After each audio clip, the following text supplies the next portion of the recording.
Blower Babita Deokaran first raised the alarm over suspicious payments to the tune of 850 million rand to Majo.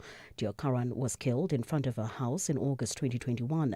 Gauteng DA Health spokesperson Jack Blum says Deokaran alerted Majo of her findings 2 weeks before she was assassinated, but Majo did not act on the information. Just frustrated nobody's been criminally charged. All these years later, it's very good to attach assets. So we commend the SIU for doing that, but the criminal charges have to start. So that's why we've started the ball rolling. We're going to follow this case, and we want to see the masterminds, the syndicate heads, the kingpins, the people who bought Ferraris and Lamborghinis. They need to be charged and appear in court.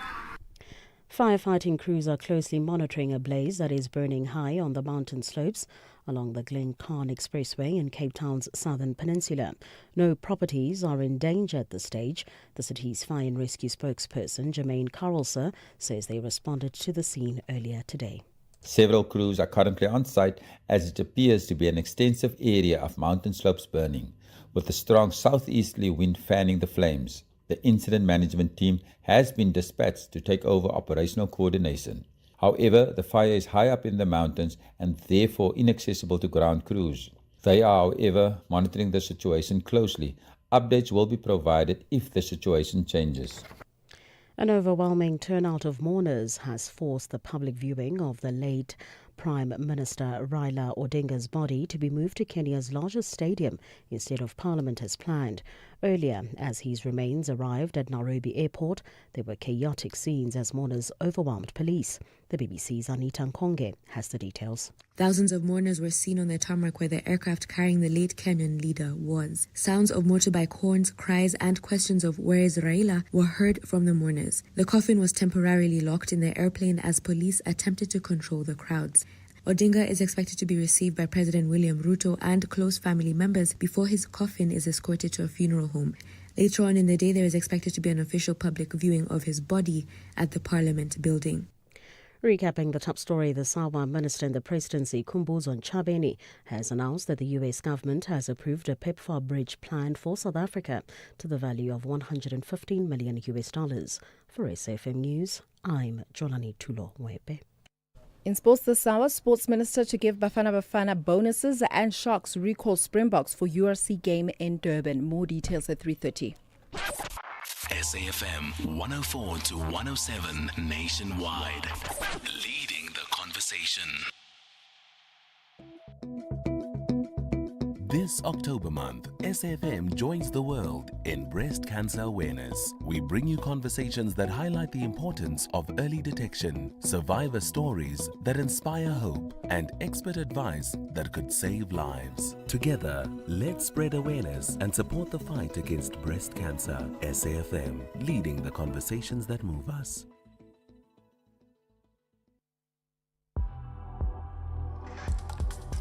The National Pulse with Ashraf Garda on SAFM. You're listening to the National Pulse, weekdays 3 to 6 p.m.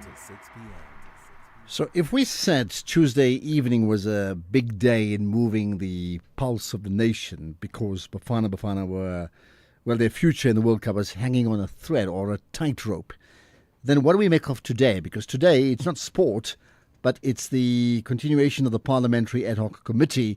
And the person who is facing allegations and responding to them is the suspended police minister, Senzo Mchunu.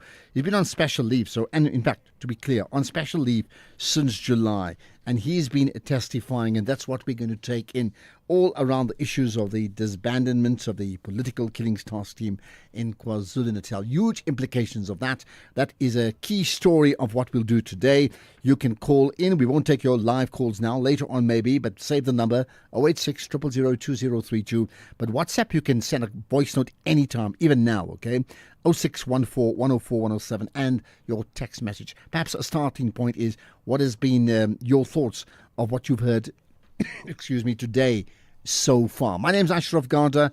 This is the National Pulse. So let's get a sense of the pulse of the nation by crossing to that Parliamentary Ad Hoc Committee. National Commissioner, Lieutenant General Mkhwanazi, who started this political killings task team, and Kumalo, who's the project leader of the task team. When did you get into a room with them to have this kind of discussion or debate? Now, to some of us, maybe all of us, I'm not sure, it may sound very persuasive that, why have a dedicated political killings task team when we have murders taking place, there's taxi violence killings, there's gang wars on the Cape Flats, much higher, and there's this team, and so much money is being spent on this elite task team. It is not right, it is not fair. You should also look and spread your resources to deal with other killings. Okay. And then by way of a discussion and a persuasion, or maybe even a direction, you can say no. Because now they come with their counter arguments as to why the team should continue to exist. And you say, I hear you, but I don't buy your argument, and I'm now going to make the following decision. Can we agree that that didn't happen? No, I agree that I should get space to respond to your question. Yes, I'm asking. All right. Now, when the president decided to intervene in KZN in the form of establishing this, he didn't call General Masimula, General Mkhwanazi, and General Kumar to talk to them. He didn't. So let me start afresh to satisfy myself that you are focusing as I'm responding to you. When the president flew to KZN to respond to what was happening, he didn't call General Masimula, General Mkhwanazi, and General Kumar to confide with them somewhere. He didn't. He addressed the nation.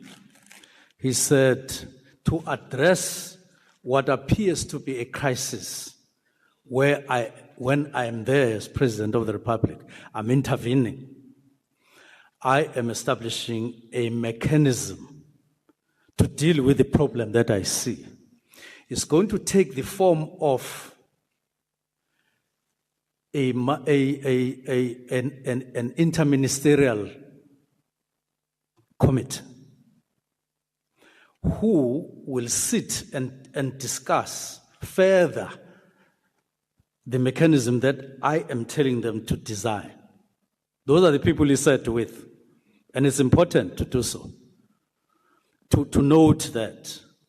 And that team of ministers didn't call just General Masimula, General Mkhwanazi, and General Kumar. Because in the first place, the political killings task team was not there. So they called the team of people, they called DGs actually, and they called General Mkhwanazi because they were talking in KZN. So a collective of people. They said, look, we're tasked, we're an IMC, we're tasked to do 1, 2, 3, and so on. Let's talk on an ongoing basis. Come and present to us what we are briefing you about as our mandate. Then they went to craft whatever they crafted, and it got briefed. They got a briefing back, and then it was endorsed. That briefing resulted into a steering committee and an operational plan, or as an operational plan as part of. So when I come here and I'm asked that question, why didn't I call those 3 individuals? I respond in the way that I'm responding. But my response also includes that all the things that I've spoken to you, Senior Council Chair, up to now, happened in their presence. All of them, because they are part and parcel. The work study, the implementation, the extensions, and when extensions didn't take place, but funding continued, they were there, all of them, and so on. Now, I look at the thing. Sorry, it happened in their presence, you say. But you weren't there at the time. Pardon? You weren't there at the time, the work study and all that. You weren't the minister at the time. No, I wasn't there. There was a minister, though. There was a minister, and that minister tells us, and will come and tell this honourable committee, that the task team was in operation, and by the time he left office, and as recently as I think it was March 2024, he held his last media briefing. 2023. The last March 2024, the last interministerial committee briefing. Briefing was held in March 2024, and as usual, he says, you know your comrade. He did the presentation, and the task team was still very much in place, and he was happy with the work that they were doing. That was in March 2024. You were appointed on 30th of June 2024. Yes. So he doesn't seem to share your understanding that the task team was phased out or was to be phased out, or as you contend that since 2022 the task team was operating unlawfully. Now, let me take this opportunity to outline reasons why we disbanded the task team. In fact, why I issued a letter of directives, the 3 directives, so that we don't take one aspect. For instance, I would respond to you that my predecessor can't be part of what I mean, you can't say he will come and say he is not happy, as if it is his duty to do so. Now, it's not. I'm here now taking you through the reasons. Could I go ahead, Senior Counsel? Just hold a moment, Senior Counsel. Honorable Malema. Sorry, Honorable Chair. Hold. Sorry. Let me start. The first reason. I have recognized an honorable member. Thank you, Chair. I think the question was not answered about whether did you meet Honorable Masemola, General Masemola, Oh, yes. Khumalo, and Mkhwanazi. Not whether when it was formed, the president met them. That was not the question. The question was, did you meet General Masemola before we go to issuing of a letter? I think there we didn't get the answer there. Now, I'll accept that and then respond by saying the meeting on the 1st of November, where I made remarks or statements of a policy nature. I don't know whether that has since been supplied to all of you. Those minutes, you will see who was there. And you will see which, the minutes of 1 November 2024.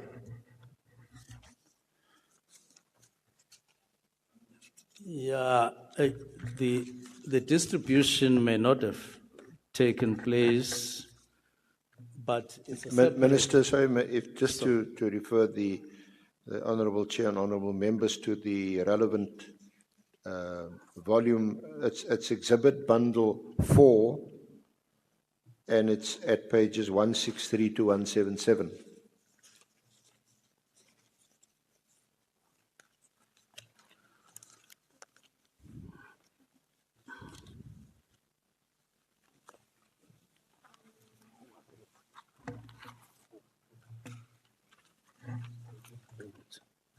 So, could I go ahead? It was a meeting that was called to discuss the organizational structure. Now, I made remarks on page 3 of 15.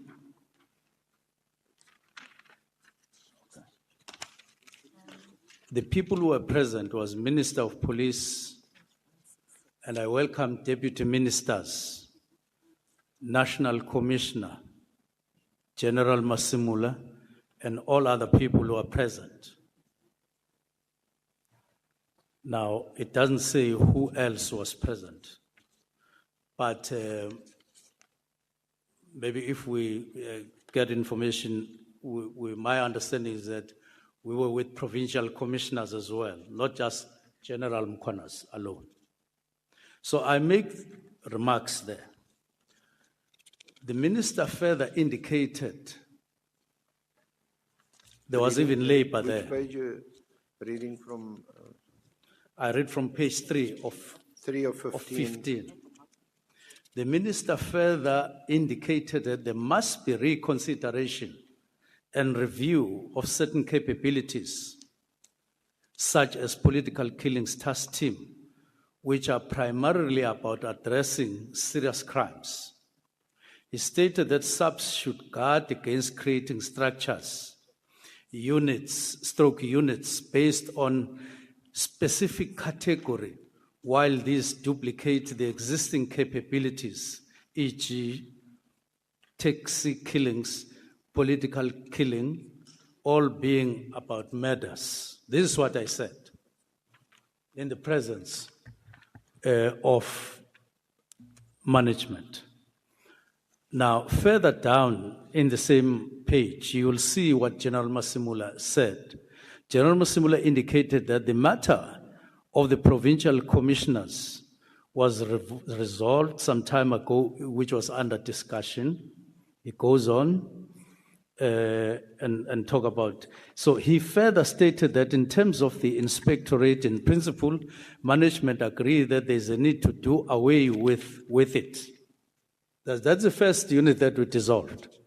And it's not and this is a unit. It was not even the task team. It's a unit in the organogram. However, there are difficulties with doing away with the unit right away. We acknowledge and accepted that.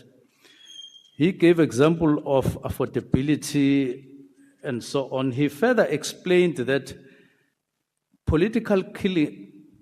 a political killing capability that is in place was in a form of a task team and not a fixed unit established.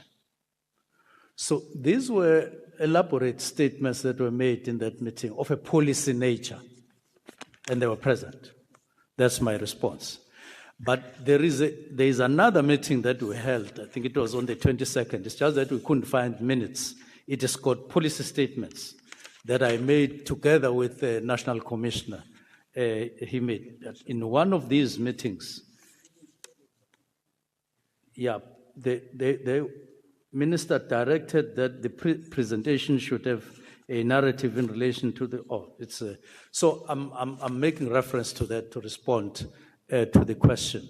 But I never met the three of them to say, General Masimula, General Mkhonazi, General Khumalo, come, let's have a discussion. But let me then go to the reasons so that you will see that there were ongoing discussions on various aspects, and there are certain things that precipitated the decision to disband. Before you proceed, Minister, are you satisfied, Honorable Member? Honorable Ngola? No, thanks, Chair. Just to check that the minutes the witness is referring to is bundle 4, page 164. And if the witness has actually noticed that the minutes are not signed. Just that, Chair. Thank you. The minutes for which meeting? The 1st of November, 2024. From which he just read now. Yes. Yeah, but the question was whether there was a meeting with the three, and the answer is no. Yes, Chair, I understand that part, but I'm saying if the minister noticed that they are not signed, so it actually touches on the authenticity and the credibility of the minutes. I was just raising that, Chair. It's fine. Thank you. Okay. Okay. Then let me start with the reasons. So the first reason.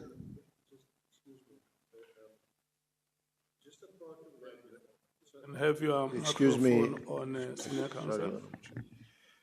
Minister, just that part, it's part of this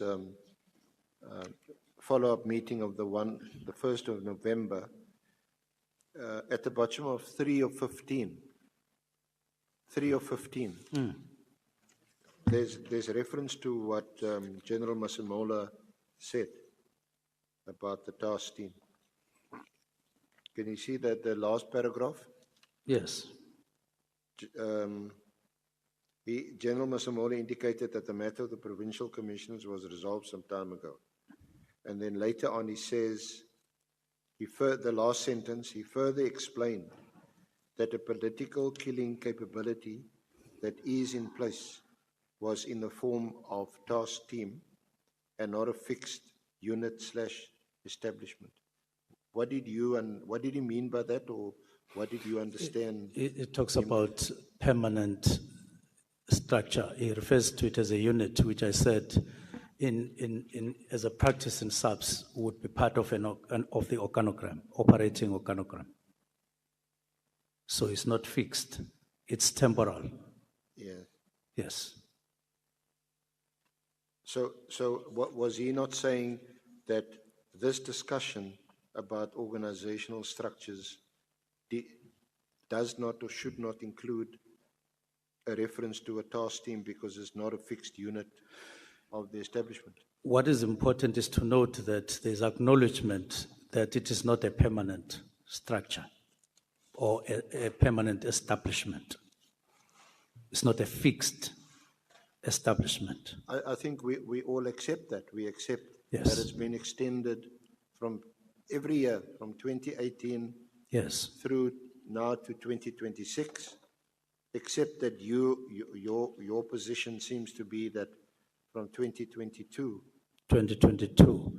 I'm saying from 2022, there was no substantive discussion to extend the existence. There was whatever happened after 2022, which as the last signature of the National Commissioner and the Minister on the establishment, on the existence of the task team, was then for financial purposes, to say fund, and then it was, as it had happened, up to 2026 is funding, but we're no longer there. We are now on my reasons why. Yeah, but just to pause there, Okay. because it's important that we get this clear, because the former Minister Pele, certainly accepted right up until his last media briefing on the task team as the chairperson of the Interministerial Committee, that there was such a task team, that it was in place, that it was operating. And I would lawfully. agree with him. And that the Interministerial Committee, this political committee that you're talking about, was briefed, well, twice a year. I would agree with him. Yes. And there was never any, so, well, we don't know, maybe That was one of the 2023. honorable members and their researchers will look into it, but it seemed to be, even if they were operating outside of the PFMA, if it was irregular or wasteful expenditure, this seemed to have been condoned. That because they continued in operation. No, I've indicated that we held a meeting on the 1st of November, and we held another meeting on the 22nd. Even if the minutes are not signed, but I would believe that because this was a meeting of the support branch of SAPS, somebody would have a correct record of this, but I'm on leave. So I got this document that was with me, not from the office. So they would have a better document in the office. We had made a written request to the office of the National Commissioner, and that this is what we received, and this is what we've made available to you and to everyone else. Okay. They don't have any other minute or any other documentation. So let me go on. I've then indicated that I wasn't alone on the meeting of the 1st. I wasn't alone in the meeting of the 22nd. But let me go to the other aspects, therefore, or reasons for the disbandment right away, if I could be allowed to do so. So the first reason is my belief that if you continue to have a political killings task team,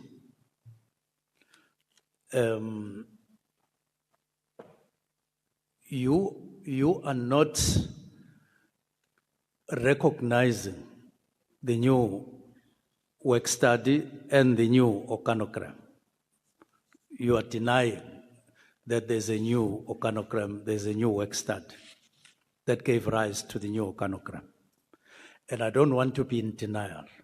I am confirming that we've done that work and that the structure, I am able to face the nation and say, the organogram that we've designed should be able to enable us to develop capacity to face the challenges that are out there, requiring response, effective and efficient response from police.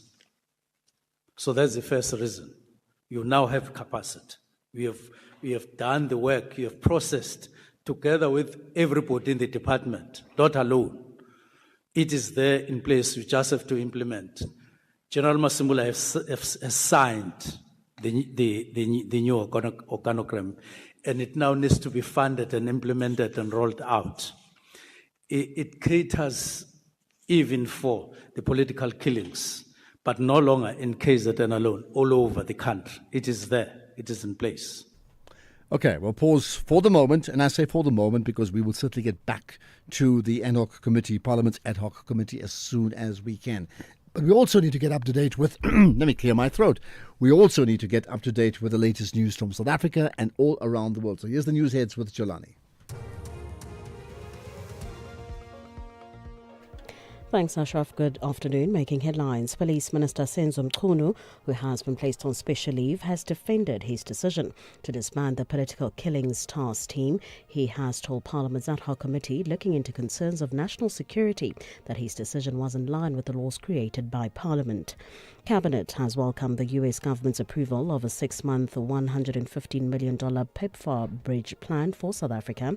And finally, France's Prime Minister Sébastien Lecornu has survived 2 votes of no confidence in the National Assembly. I will have details on these and other stories at 4 o'clock. And this segment is sponsored by the special edition Hilux Legend 55. Now, the Legend 55 is exclusive features like a branded styling bar, branded illuminated welcome lights, and 18-inch alloy wheels. SAFM, guiding you through the rush hour traffic. Good afternoon. Starting off in Gauteng, the N12 eastbound in Southgate has a crash before the M1 interchange. The N1 southbound in Pretoria has a crash at Atterbury Road. And on the N1 southbound in Randburg, a crash reported before Malebongwe Drive. In KZN, on the N3 eastbound, a stationary truck at Ashburton. And on the N2 northbound, queuing traffic towards the M41 Gateway exit. In Cape Town, the N1 outbound is slow moving on Plattskloof Hill. Coburg Road southbound in Brooklyn, slow moving towards the N1 Coburg interchange, and Victoria Road outbound is slow moving through Woodstock. With your traffic update, I'm Irma G. Right, and for 55 years, Hilux has conquered South Africa's toughest terrains. Now there's a new legend in the Hilux family, and it's not a bakkie, it's the new Hilux Legend 55. It's not just a buggy. It's the new Hilux Legend 55. So it's not just another launch. It's a legacy continued. It's not just an updated exterior, but sleek design with styling bar and roller shutter. It's not just Legend 55 badge. It's a legendary badge of honor. And you're not just a driver, but part of our community, our legacy, our legends. It's not a buggy. It's the new Hilux Legend 55. This is SAFM Sports with Tuming Kapele. Right, to me, we've had this whole build-up to Bafana, then we had the game, then we had the review and other things. What are we talking about today? Well, a very good afternoon to you, Ashraf, and our listeners. Minister of Sports, Arts and Culture, Gayton McKenzie, has made a promise to reward the World Cup-bound Bafana stars and technical team with bonuses estimated to around 5 million rand. Now, Bafana are returning to the World Cup for the first time in 16 years since South Africa last hosted in 2010. They last qualified for the event back in 2002, and McKenzie says that they deserve to be honoured. What you've done today, the NBC told me she's going to give you guys something. So where's she? Because she's the ATM, I'm the bank. She can't give more than me.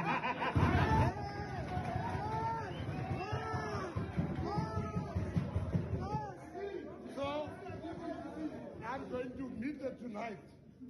So I already spoke to the boss here to say, I'm going to give something, but it must be shared equally amongst all of you. Thank you. We are going to make you happy because you've made the country happy. Yeah. You have no idea what you've done to the country. Yes. You have no idea. I want to thank you from the bottom of my heart on behalf of every South African. I want to say to the captain, Ron, you truly led us, and we are very proud of you. Yes. You never gave up on this team. You are a real captain. So McKenzie was making this announcement in the dressing room and not just addressing the players. And talking about the minister, I mean, I'm very happy that Bafana are through to the World Cup. But for me, I was always asking myself that, do we just let go of the fact that there was a mishap with the whole Teboho Mokoena thing, and we just move on as if nothing happened? And SAFA President Danny Jordaan was actually asked, and this is what he had to say. Well, we are going to the World Cup, so the matter is closed. We are not interested in the matter. We are going to the World Cup. We've qualified, and that's where we go. We are not going to dwell on what is behind us is behind us. What is in front of us is the World Cup, is the African Cup of Nations. We've spoken, the coach must have told you that we are focusing on now the next point, the African Cup of Nations in Morocco, and then the World Cup. Well, there you have it. That is SAFA President basically saying, listen, this matter is closed. However, the interesting part is the sports minister says we are expecting a statement that he's going to send out today. I'm actually going to read his tweet saying it will be out before the end of the day. We can't leave this matter unattended. What we have learned from this, we are a country with rules, and Brand SA got hurt tremendously by this blunder. No matter is closed. It's opening now. Well, they were sitting next to each other at the Bafana game, the two of them, right? But this clearly is a case of Danny versus Gayton. I mean, but let's get to the real issue. I mean, I don't know who advises Danny Jordaan, and of course I've had the privilege of meeting him and interviewing him many times over the years, especially during 2010 World Cup. And I must tell you, that statement, the matter is closed. We are not interested. Is that right? Yeah. That is just such a poor, crazy comment to make. It is just so poor. The matter is only closed because your team won their game in spite of the 3-point deduction. Yeah. That put them into serious danger of not qualifying for the World Cup. Now, I'm not suggesting that we must name names and fire someone, as some people have been saying, very populist on Twitter. All I'm saying is what he should be doing is like, now that the World Cup campaign is over, we will now investigate what actually happened so that it doesn't happen again. Processes so that this will never happen again. I'm not suggesting you must pick out names. Even if they came back and said, right, we fixed up the processes, that's better. This one, He's Not like a interested. what's this like a lighty in the playground where you had a fight and then someone gave you sweets to say, okay, now we're chummies once again. Like, it cannot be that the matter is closed because we've qualified for the World Cup. I don't know who advises him in media communications, but it's just the wrong advice. He's just not interested. But let's move on to rugby. The Hollywood Bets Sharks have been boosted by their number of returning Springboks for their match against Ulster on Saturday afternoon in the United Rugby Championship. Now, returning to the side are the likes of Oxen Chair, Eben Etzebeth and Siya Kolisi, who will bolster the pack alongside Bongi Mbonambi and Vincent Koch, who came off the bench last week. Amongst the backs, Grant Williams and Andre Esterhazen are back in the mix, with Siama Suku also said to get his first start of the season. I think I'm going to end things right here. I'll have more in the next hour. And we can't wait for the press statement from the Minister of Sport. Absolutely. That could be like a whole qualifying match in its own right. Wow. Okay. Clientele is here to safeguard you and your family with compassion, because life happens. Be part of a family that truly cares. Our funeral dignity plans have helped South Africans bury their loved ones with dignity for more than 30 years. Let us help you create a meaningful tribute that honors your life and those of your loved ones. We pay out within 24 hours and you will get double accident cover with a Clientele funeral plan. Our plans are affordable. Pick the option that suits your needs. Easy to apply, no medical examinations and no paperwork. SMS SAFM to 48031. That's 48031. Clientele Life is an authorized FSP and licensed life insurer. T's and C's online. Standard rates apply. X at SAFM Radio and at Ashraf Garda. We are not going to take your calls just now because we don't really want to miss, if you don't want to miss Danny Jordan's comments, we also don't want to miss Minister Senzo Mkunu's comments as well. He continues with his with testifying at the Parliament Ad Hoc Committee, and let's rejoin that. Reasons why we disbanded. And some of the answers from your question, some of the answers you will get as I move on the matter. I'm saying this to lessen the burden on senior counsel to say, answer this question. I've answered. Okay, can I go ahead? Okay, go ahead. Final. All right. So the first reason is that we get to the department, we do various discussions, consultations, we read, and so on. And then gradually, I get to learn about all these things that were spoken about up to now. What happened in 2019 and so on.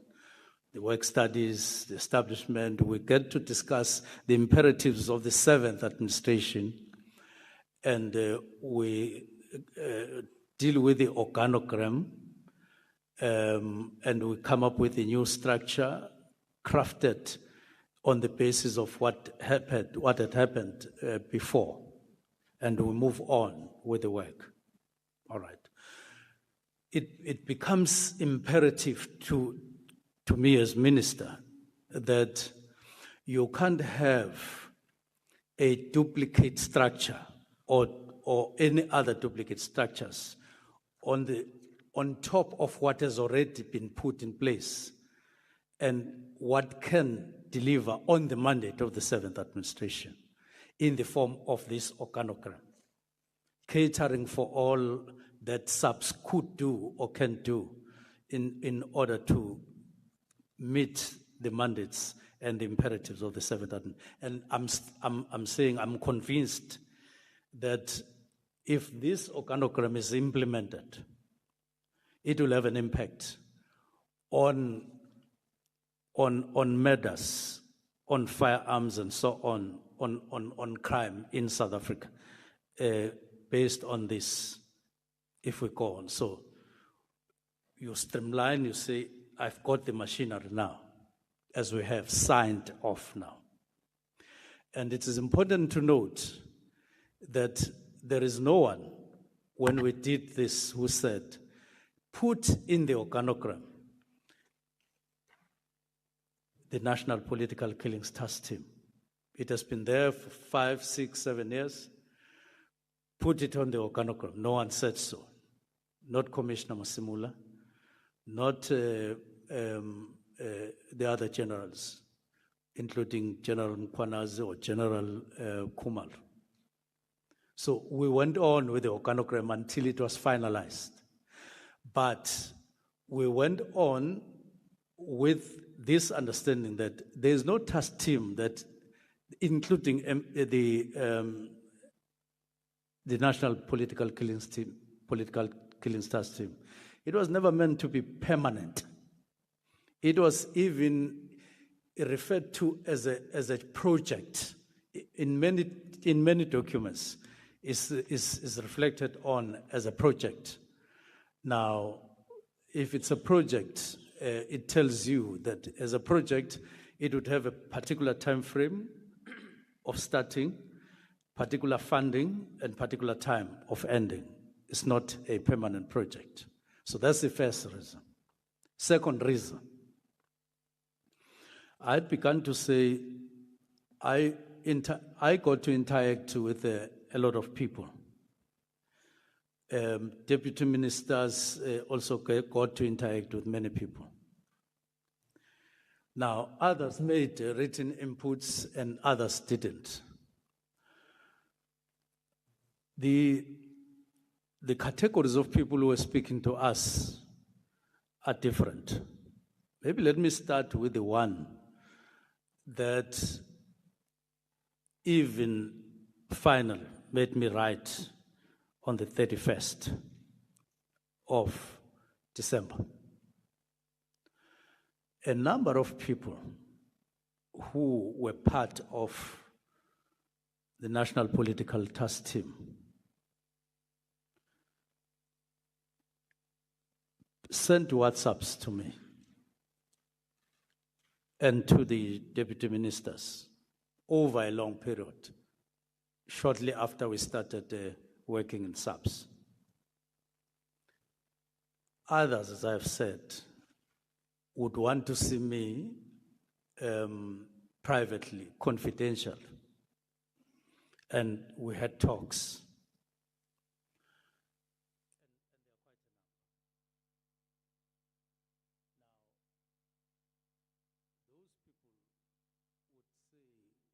We don't want to be revealed. We don't want to be known. We just are coming here to say there's these particular issues. Let me categorize them. They are in two categories, those issues. They are of an HR nature. The practices within National Political Killings Task Team, the way they practiced HR matters or handled HR matters. Two, they are of a nature that made me feel that if these matters are not attended to expeditiously, they have potential, if not already, of damaging the reputation of SAPS, amounting to others defeating the ends of justice. So they were in two categories. Now, those matters, as I've indicated, they were detailed in the conversations in various forms that I've indicated. Now, I had to process. First, we started with a meeting on the 21st of November with the two deputy ministers, convened by me, to say, what are you picking up since we started? So each one of us said, hey, because we were specific, we're discussing what we were receiving, the complaints, the grievances, and all of that. So we discussed this. Others we had already started addressing by allocating, you address the problem of so-and-so, you address the problem of so-and-so, and that was done. And we're beginning to do work. But I convened this specific meeting. The resolution in that meeting said, Minister, these things that we have shared here are important. Go and engage the National Commissioner. That is what came out. We didn't discuss the detail of the form it must take and all of that. It was just go and engage the National Commissioner on all these matters that we've just discussed and other related matters. Now, I will come back later to say what then happened. But because we didn't discuss the nature of the form in which it was left upon me to really look at how I would go about engaging the National Commissioner, which I did. And it took some time before I could satisfy myself that this is the form it must take. Now, let me put a comma there. That's the first reason. That's the second reason. The other reason is around there were also a lot of other information that we got. I had already mentioned Professor Meriti Haas, that she's one of the people who called us, wrote to Parliament, and so on. And there's one thing that I normally do. Meriti Haas is a well-established... Sorry. Who is Meriti Haas? We've heard her name here now many times. Meriti Haas is a KwaZulu-Natal-based violence monitor who has been there over time. I've never had the opportunity, as far as I can recall, of having met her, but I do read the stuff that she produces. Yeah, she wrote a letter. Yes. Look at the letter. Okay. That's the person I'm talking in about. The bundle in the Exhibit 4.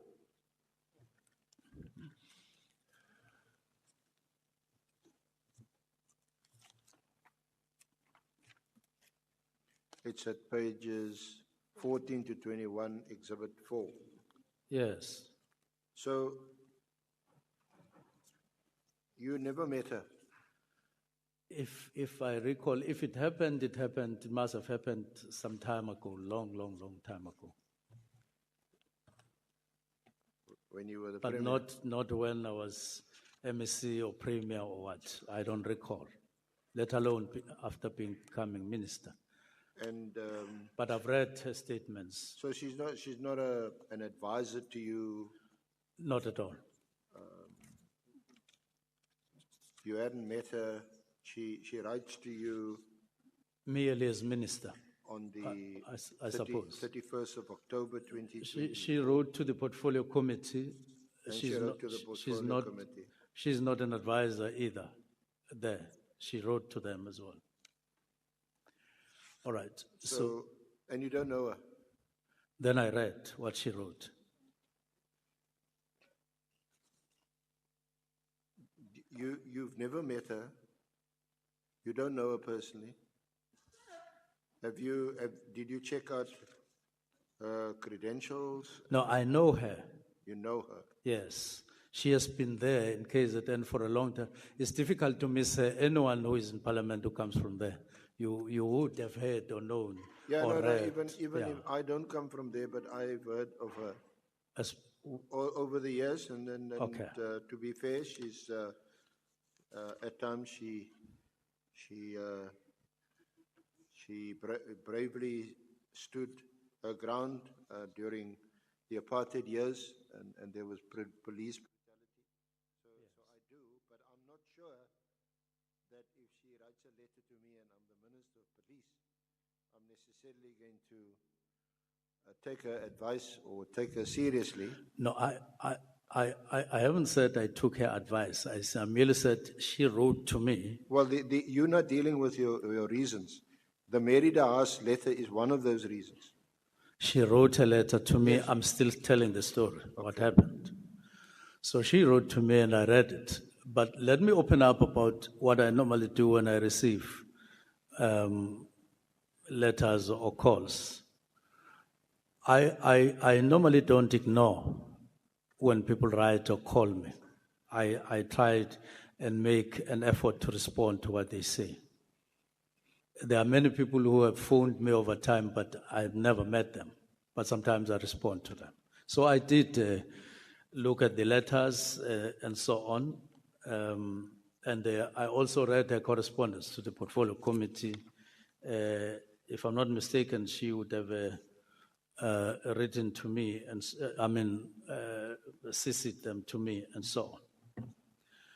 Now, I do also ask my communications people to get articles written by people about South African Police Service, to get them to me in the form of copies and so on.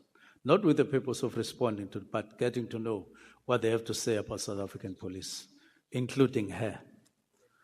So I then indicate what she was saying on various occasions about that, and I read those things that she spoke about.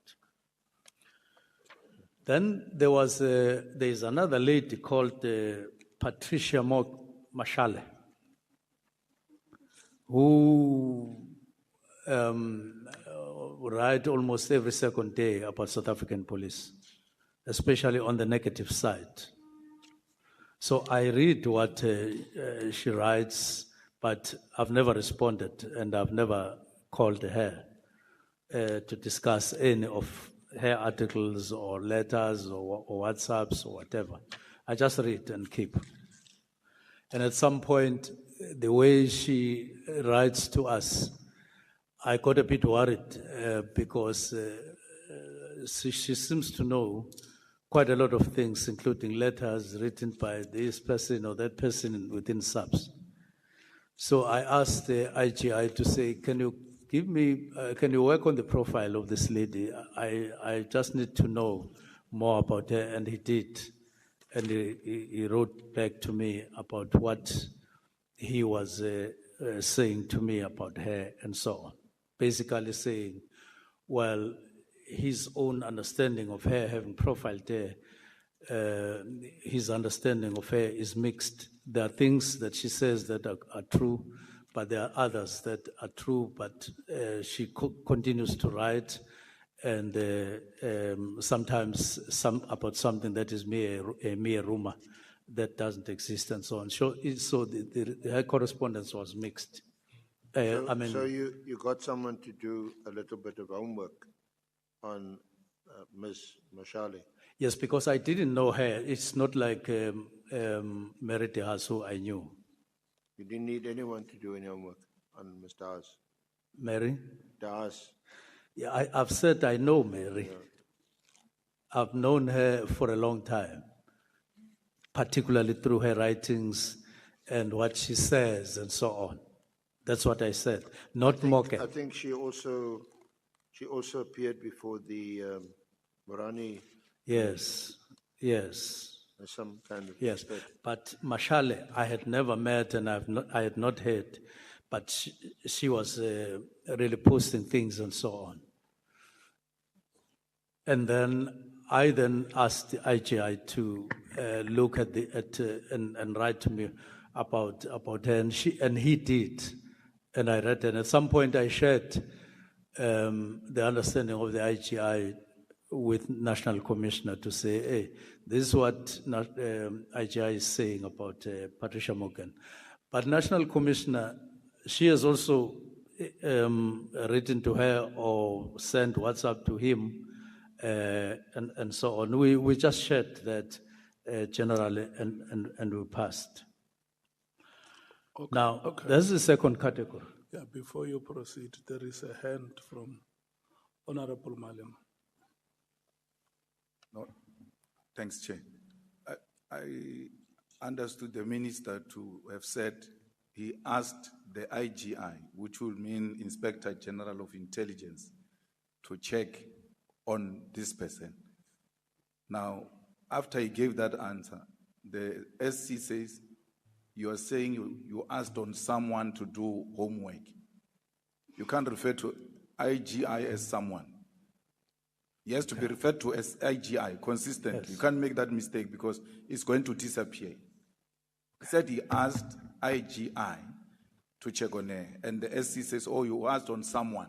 It can't be. It has to be one answer, and the minister answered that. So I just wanted us to have the same understanding.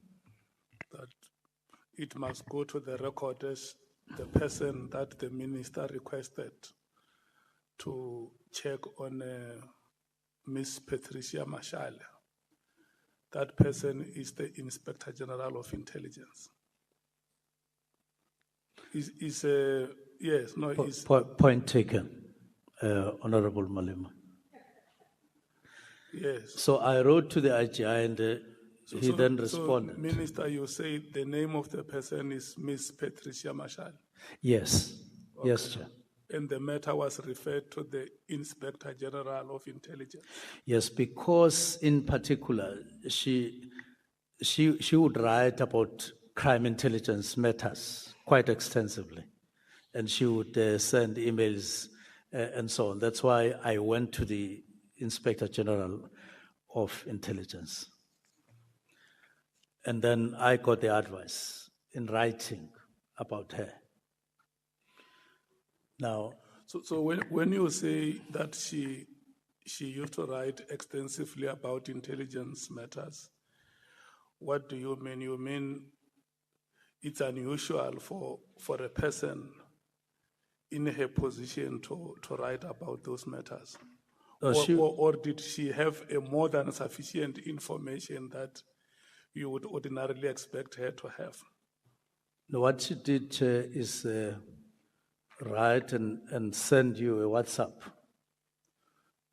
on your phone on a frequent basis, not regular, frequent basis. She would send you documents which appeared to be SAPS documents, genuine, but send them to you.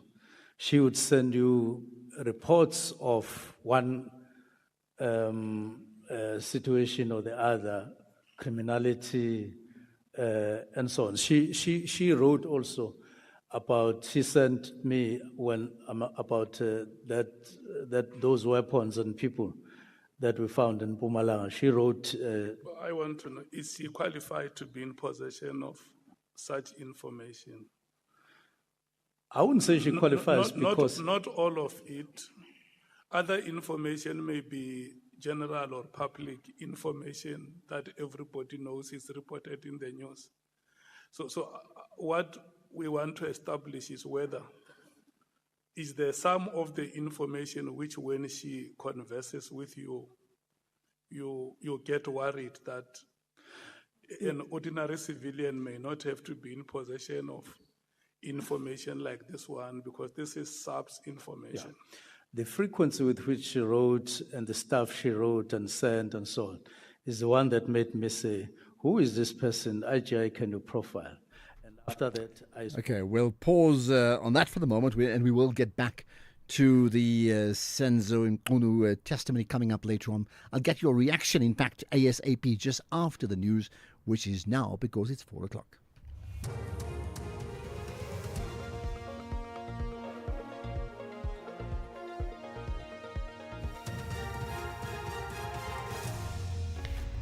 Top stories. Asawa Mchunu defends his decision to disband the PKTT, and France's Prime Minister survives 2 votes of no confidence. Good afternoon. I'm Cholani Tulo Webe. Police Minister Senzo Mchunu, who has been placed on special leave, has defended his decision to disband the Political Killings Task Team, or PKTT. He has told Parliament's ad hoc committee looking into concerns of national security that his decision was in line with the laws created by Parliament. Mchunu says there was nothing untoward in his decision to scrap the PKTT. Not some people somewhere, not a certain grouping of people called public representatives or councillors or those who are political. You now have a new direction, a new political imperative that say protect all the people of South Africa, make them feel safe. And in fact, it is in line with the Constitution of the Republic. The Constitution of the Republic doesn't allow you to protect some and not and not others. It doesn't. Nkunu told the committee that the political task teams have time frames. But it is always an element of a time frame. You don't establish a task team on a permanent basis. If you do, it's rare. It would be peculiar. But ordinarily, the task team has a date of starting, date of ending, pool resources, you pull people back to where they belong. So this particular task team was established as such, as a task team. And this task. Cabinet has welcomed the U.S. government's approval of a 6-month, $115 million PEPFAR bridge plan for South Africa. The funding will ensure continuity in HIV and AIDS services while South Africa and the United States finalize a long-term partnership agreement.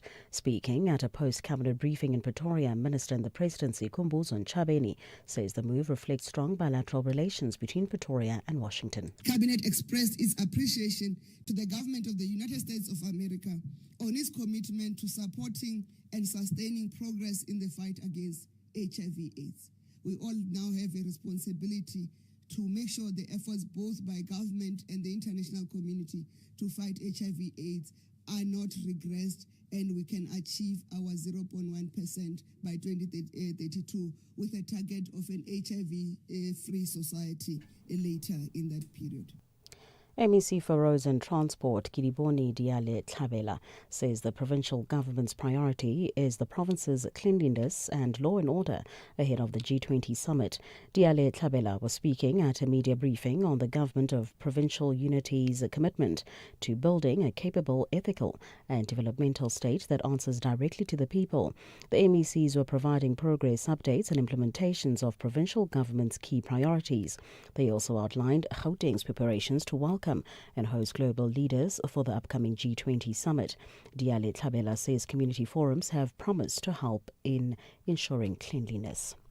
And finally, France's Prime Minister Sébastien Lecornu has survived 2 votes of no confidence in the National Assembly. The motions had been brought by the hard left and far right, which want new elections. Lecornu's postponement of controversial pension reforms secured him enough support from the centre left. The BBC's Hugh Schofield has the story.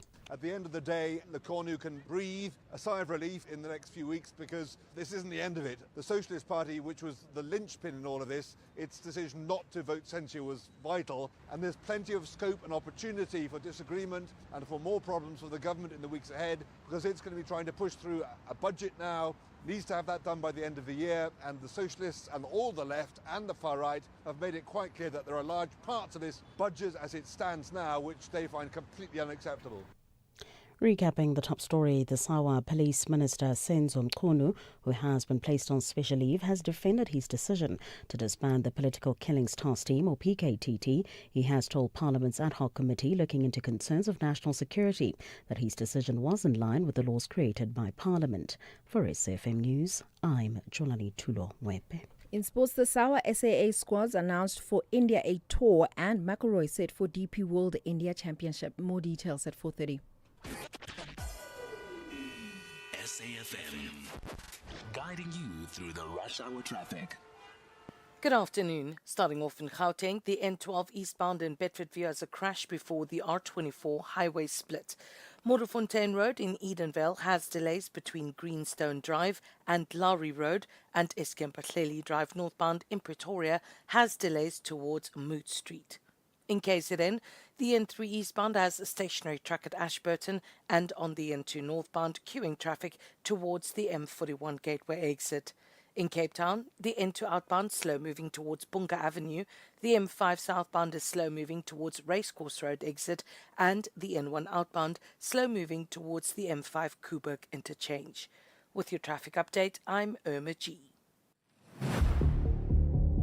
This October month, SAFM focuses on cybersecurity awareness. As we live more of our lives online, staying safe in the digital world has never been more important. From spotting cyber threats to protecting your personal data, SAFM brings you the conversations that empower you to stay secure. SAFM, leading the conversations that move us.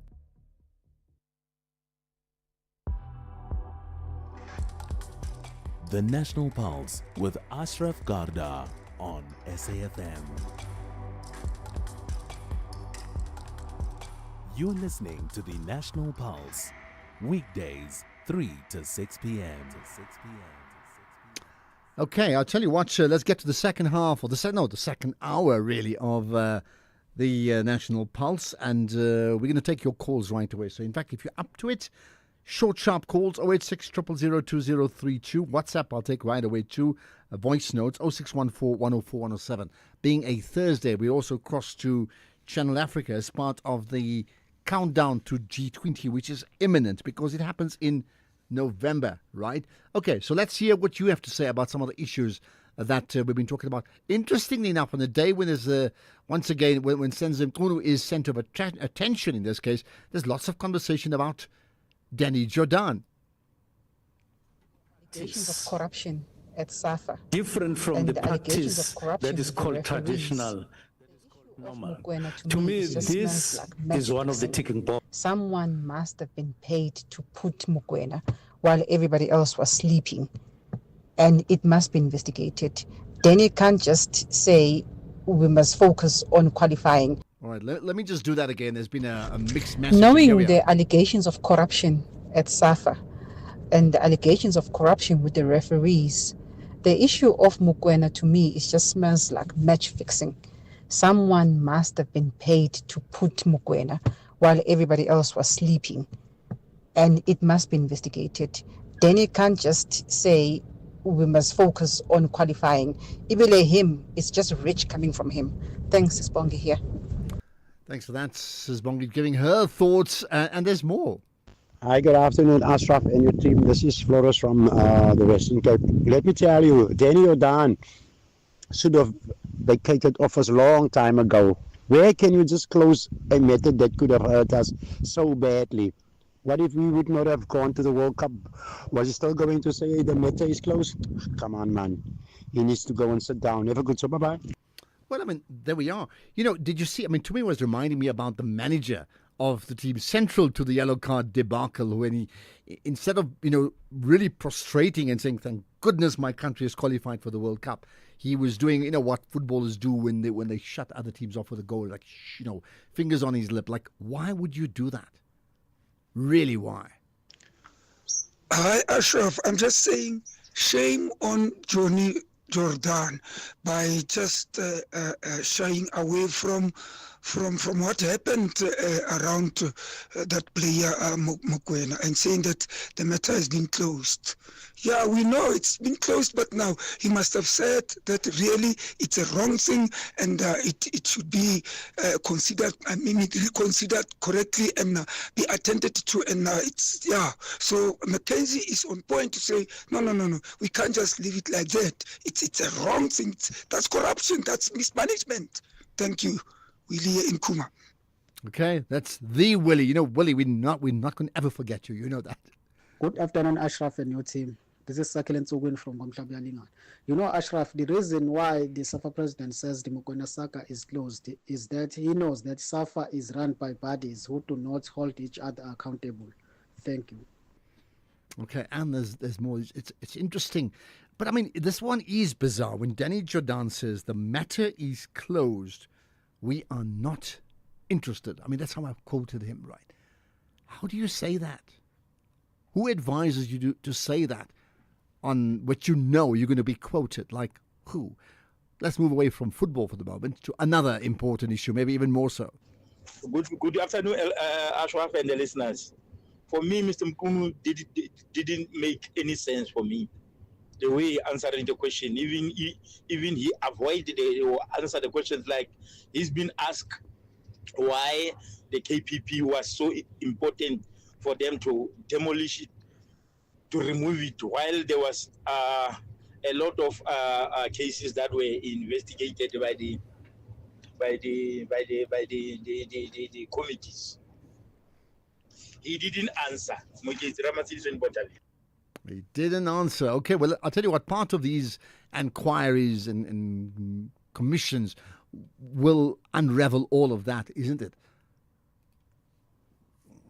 Good day, Ashraf and SAFM listeners. Ndumiso Madlala here. I'm just thinking out loud in terms of finances. Does it cost 90 million to pursue just 120 case dockets? If you ask me, I think that's a lot, because there you'd be looking at about 750,000 per case, and I don't think that's financially viable. So I think I do see what Minister Mchono's point was in terms of the budget constraints.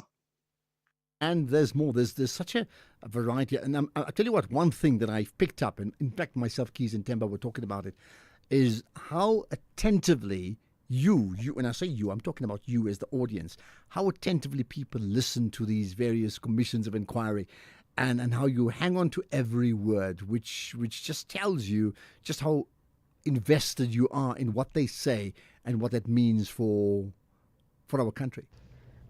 Hello, Ashraf. This is Tepiso. You know, what is a common denominator, or that word, between Mchunu and Sibiya? They are long-winded, they are evasive. And I'm just trying to understand, why would you be evasive if there's a truth and if you have facts on the table? Because you can only do that when you have something to hide, or you know that you have done something wrong. Okay, thanks for that contribution as well. And again, just proves the point. There's so much. So many people have so much to say based upon what they've heard. We will connect to Channel Africa and the G20 countdown after this. SAFM's award-winning drama department presents to you the radio drama series Skyline. Press to cockpit, medical emergency now. Cabin crew to your stations.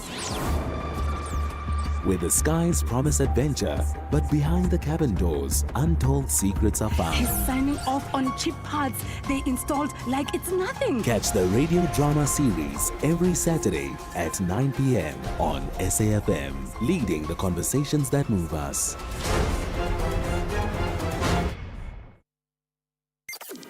Top Sport with Michael Abramson. So we're delighted to have in studio South African beach volleyball player Ingo Gunter. South Africa have earned the right as hosts to enter the tournament, but you were explaining to me off air that there's still a qualification process. So just explain why it's necessary for South Africa to qualify, how that works. Is it basically to determine who will be representing the country?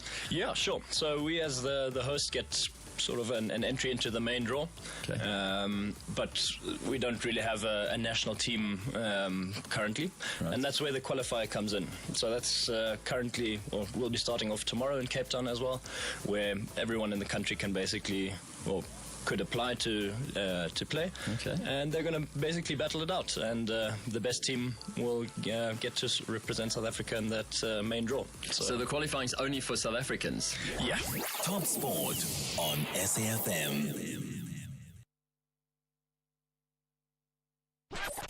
SAFM 104 to 107 nationwide. Leading the conversation. Championing Africa through solidarity, equality, and sustainability. It is exactly 16 minutes after 4 p.m. Central African time. It is a Thursday afternoon, and you know exactly what that means. Come this hour and time on this day, Ashraf Garda of the National Pulse on SAFM and myself, Tami Ngubeni, host of Africa in Business on Channel Africa, hold hands, a team together to make sure that all of Africa knows exactly what is going on as far as the G20 is concerned. We do know that it is monumental for the continent. For the first time, the G20 going to be held on African soil, South Africa being the host come November. Now, the Women 20 South Africa Summit did take place earlier this week, and they were very specific about urging G20 leaders to prioritize policies that are promoting entrepreneurship, financial inclusion, as well as access to education and healthcare for both women and children around the world. And Ashraf, I'm sure you'll agree with me that this is a struggle that continues to intensify, and a struggle that still continues the voices of men, women, and advocates around the globe. Absolutely. Good to connect with you as always, Tommy. Yes, I think there's this huge drive for, economic advancement, well, for all people in the world, but specifically for women. And the Women 20 Engagement Group, in this case, is Advanced Gender Equality and Women's Economic Empowerment. In this case, offering this platform for diverse women to advocate for relevant policies and programs. The question is how? The question is how, and we've got just the person to unpack this for us this afternoon. We're joined by one of the speakers at the summit, the founder and CEO of Creative Development, Dr. Okito Wedu. A very good afternoon to you, Doctor. Welcome. Afternoon. Thank you so much for having me. Well, good to connect with you as well, Dr. Okito. So let me start with this first up, right? Maybe it's been asked 50 times, but we have to ask it again. What for you would be the biggest challenge, or the biggest challenges in this case in plural form, faced by women as a result of not having, gender-focused policies? Because you find often enough there's an absence of being very intentional about gender empowerment. Absolutely. And thank you for starting us off on a really pertinent question, which I love to answer, by the way. I think policies essentially that don't account for gender are inadvertently built to fail because inequality is built into the design, right? So women still carry most unpaid work. They earn less, and they often work in the informal sector, informal jobs without the protection and benefits that, they require. So this often means less income, less safety, less time to actually grow and sustain a business or any kind of career for that fact. So when you design a policy that assumes that everyone is essentially starting on the same level, what you will find is that women often fall through the cracks of that. So the challenge here really isn't about capability. The challenge here is access. And to fix this, we need to design economies that actually serve the people who move and run those economies forward. And women are a staple to that. So this is essentially what you find when gender is not a factor or a leading factor in terms of how policy is negotiated, designed, and implemented. Dr. Wedu, as you mentioned this, it just comes to mind that this is a mammoth task that you are embarking on. It's literally taking the triangle or the pyramid and turning it upside down, because you're talking about a reworking of the genesis and the skeleton of these policies. But to be more specific, what are the type of policy measures that you are proposing for the G20 governments to put in place in order to support those women that you talk about, those women in the informal sector? I'm talking about women entrepreneurs, and especially women who are living in lower income countries. So I would propose three things to start with, right? Essentially, and hopefully I can go through this in the most simple way as possible. One, make it easier to trade, right? So let's cut the red tape. Simplify registrations and tax for micro and small firms. Make public procurement work for women enterprises. The second thing I would propose is really open up finance, right? So lower collateral requirements needed for particularly people within informal economies to start businesses, right? Guarantee small loans, support digital payments so that women could actually operate safely and independently. And the third thing that I would propose or recommend is make it possible for women to actually work, right? And it sounds almost ridiculous, but it's important when you think about the investments needed around childcare, paid caregiving leave, safe mobility so that women could actually trade and scale. So if you think about, the G20 backing the Johannesburg goals, which is essentially the 35% shift in jobs, pay, and care by 2035, this should be more than just verbiage, right? We actually need the funding and the appropriate and adequate funding to support the goal so that women entrepreneurs are essentially able to grow and have the kind of time and capital needed to actualize in the way that they desperately need to as entrepreneurs in a particular context and space such as this. So those would be my immediate recommendations around this issue. All right, let's talk about the the care economy, and maybe you can explain what that is. But there's a sense that came out of the summit is that this care economy is neglected. So, A, do you agree with that? And if so, how do we turn that from neglect to genuine benefit? So the care economy is definitely neglected. It's ironic because care work is essentially the foundation of every economy. So if you think about teachers, nurses, domestic workers, housewives, right? If they were to stop for a single day, everything else would stop with them. So the problem here is that we still treat care or care work and care sectors as if it's charity, volunteering work, as opposed to labor that drives productivity, right? So this is essentially what needs to change. And creative development, our belief is culture comes first, policy and systems follow. So we need to essentially start telling stories and better narratives to make the critical nature of care work much more visible to the public and key stakeholders at large. And then the policies and the kind of investments that need to support the policies must follow. And so this would be budgets for childcare. We're thinking about fair wages. We're thinking about protection for domestic workers. And then after that, we need to track. We need to track these things. So we need to be able to track care in the same way that we're able to track energy and infrastructure and transport. So when governments are able to fund care work, when businesses are able to operationalize and think about care within their operation system, so proper time off, care leave, etc. And when society begins to see care and care workers as skilled labor, we will get to a point where we're not just talking about women being recognized, but we can move the conversation onto women being paid and paid adequately for the work that they do within society. And this is where economies will grow and will grow much more fairer, much more resilient. I mean, as you mentioned all of that, Doctor, I'm just thinking, when you look at care work, it benefits not only the women, it benefits the men, the children, and indeed the entire community and society.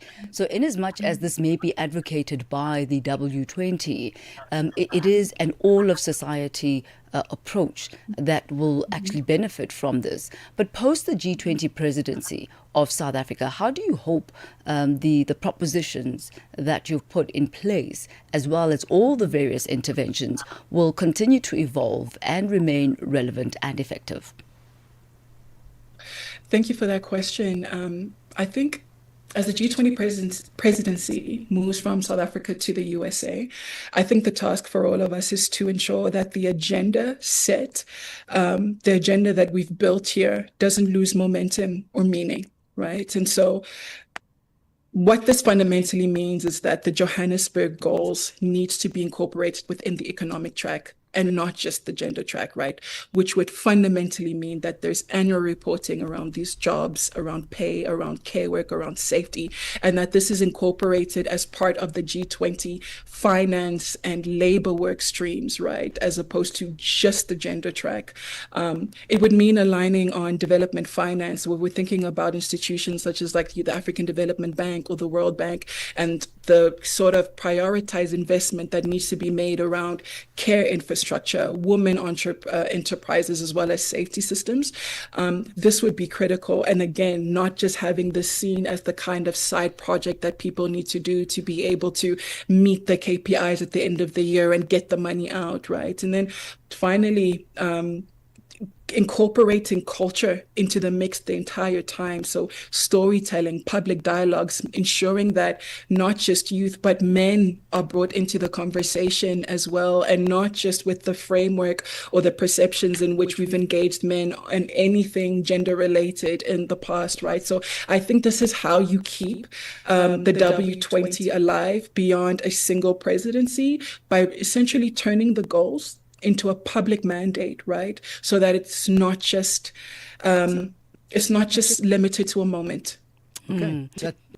Tommy, you want to say more? No, I'm just, wanting to exclaim the fact that indeed getting the women's issues and women's economy out of women's issues and into mainstream economic issues is so important because of the impact that women's contribution makes to global GDPs. And if those gaps are closed, how much more of an impact women would then be able to make? And I'm hoping people will respond to that as well. I'll tell you what, Tommy, we can talk about it all afternoon. I know that. I much appreciate your time. However, Dr. Okito Wedi, who's the CEO of Creative Development, and I think those points are important about public participation, and that last point about actually men has to be central to the issue, the issue around women empowerment and that the agency that they may have around just that. So thank you for your time, Dr. Wedi. Much appreciate you connecting with us here on SAFM and Channel Africa in the countdown to G20.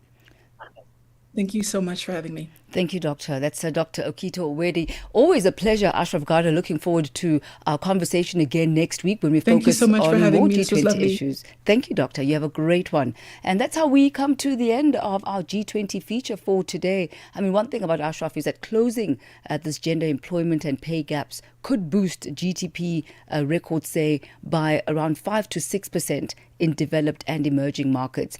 And then in other emerging markets, it goes as high as 10 to 13%. So these conversations being so critical, not just for women, but for global economic stability and progress as well. Ashraf Garda on SAFM. Right, I welcome your thoughts on W20, Women 20, as part of G20. And what have you learned around G20? Our term's almost over, but is the impact of G20 felt during the year of G20 or after the year of G20? Just consider that. Good afternoon, Ashraf. You can clearly listen and clearly see that this man, Senzo Mchunu, has been treated with kids' gloves.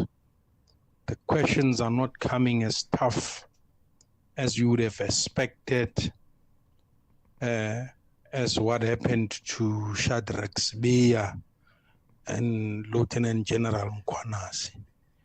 This man is going to be protected, but however, the truth shall come out. Thank you very much, Ali Soshanguve. Thanks for that, Ali. The truth shall come out. Well, that really is the issue, isn't it? Good afternoon, SAFM listeners. You know, when it comes to this matter of Minister Mchunu answering the questions there by ad hoc committee, according to myself, I feel like he made all the members of ad hoc committee to focus in future and forget about the PKTT program, progress, which is investigating those incidents which already happened. So now, the way he's talking, it seems like he's focusing on building the structure for future. Then what about the things that are already happened? So those families and those people who are waiting for the answers from those 121 dockets, they must be forgotten like that. Now I feel like he is avoiding going back. He's just focusing forward.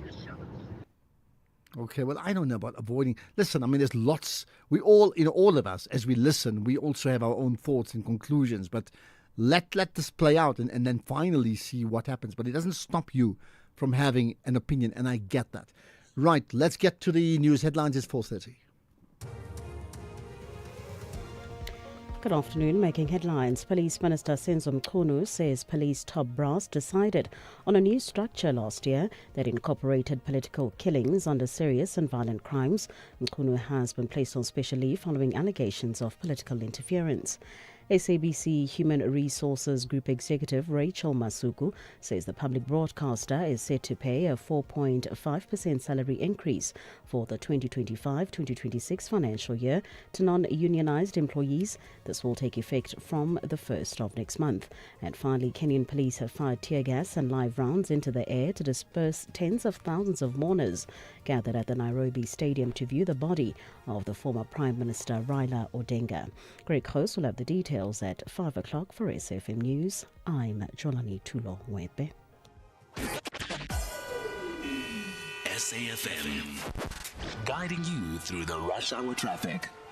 Good afternoon. Starting off in Gauteng, the N1 southbound in Midrand has a crash reported before Buccleuch interchange. All lanes are open.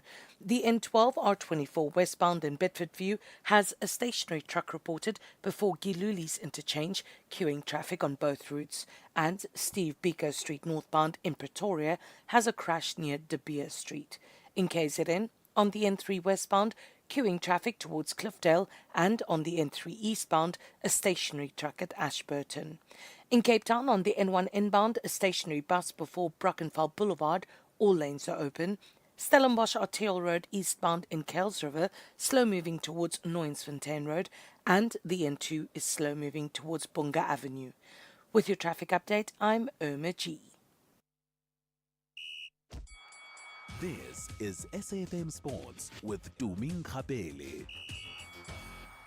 All right, our very own Minister of Sport, as we await the media release from the other Minister of Sport. You want to talk netball to start with, to me? Yeah, we're still waiting for that statement, but suspended Netball South Africa President Cecilia Molokwane has announced that she is returning back to office as head of the federation with immediate effect. This is after resigning as director of World Netball. It's just a week to go before Netball South Africa's presidential elections, from which Molokwane was barred from being part of, in which she says that World Netball are out to destroy her reputation and derail her re-election bid. She is accused of misusing millions of rands in Netball South Africa's resources, including funds related to World Cup, and of bullying and intimidating staff members. However, she has maintained that Netball South Africa's finances were independently audited and approved, adding that her strong leadership style was being twisted into something sinister. I'm resuming office with immediate effect. I stood back because I wanted kids to play netball. I didn't want anybody to be suspended. I'm resuming office. I'm going back to my office. I'm no longer a member of World Netball. They don't have power over me. I'm an elected president of Netball South Africa, you know, of African Netball. So I've just resumed office now. Maybe that's why I've called this meeting. I've just resumed office. I'm the president of Well, she's back, and she's back with a bag. Then on to cricket. Cricket South Africa has today announced the SAA squads for the upcoming multi-format tour to India later this month. Marquez Ackerman will lead both sides, with Test captain Themba Bavuma included in the squad for the second first-class match as part of his return to play program ahead of Test series against India in November. Western Province spinner Carl Simmons has earned his maiden SAA call-up to the 4-day side, while Lions all-rounder Delano Potgieter has been included for the first time in the 50-over squad. The 4-day squad will take on the host in 2 matches at the BCCI Centre of Excellence in Bengaluru from the 30th of October to the 9th of November, while the 1-day side will contest a 3-match series, and that is from the 13th to the 19th of November. In tennis, Britain's Emma Raducanu has withdrawn from her final 2 events of the year. This is because of the illness that she's been battling over the past 10 days. The 22-year-old was due to play in Tokyo and Hong Kong, but has decided to fly home to recover from starting her preparations for 2026. Raducanu had her blood pressure taken. This is during her first round with Ann Lee in Wuhan last week, and retired. This is when she was trailing 6-1 and 4-1, and she again required a visit from the doctor at this week's Nigbo Open. Then in athletics, World 200-meter finalist Sinesipho Dambile has revealed his ambition to compete in both the 100 and 200-meter events at next year's Commonwealth Games. Now, the national 200-meter champion, who made history by qualifying for his first major international final at the World Championships in Tokyo, says that his breakthrough performance has boosted his confidence to take on more challenges. That's a good question. The 200 to is the one that is, it definitely is going to decide itself which one that will make it, which event that will help it for me to get better, you know. So this year I ran around it. I did 100s, I did 4. Pretty much I'll be playing around it. So, but next year I'm definitely want to do a lot of 100s. I'm looking forward to that because I still want to put on muscle a little bit, and for me, making sure that I get my time. Then moving on to golf, Rory McIlroy says that he's excited to be venturing into uncharted territory as he prepares to tee up at the inaugural DP World India Championship.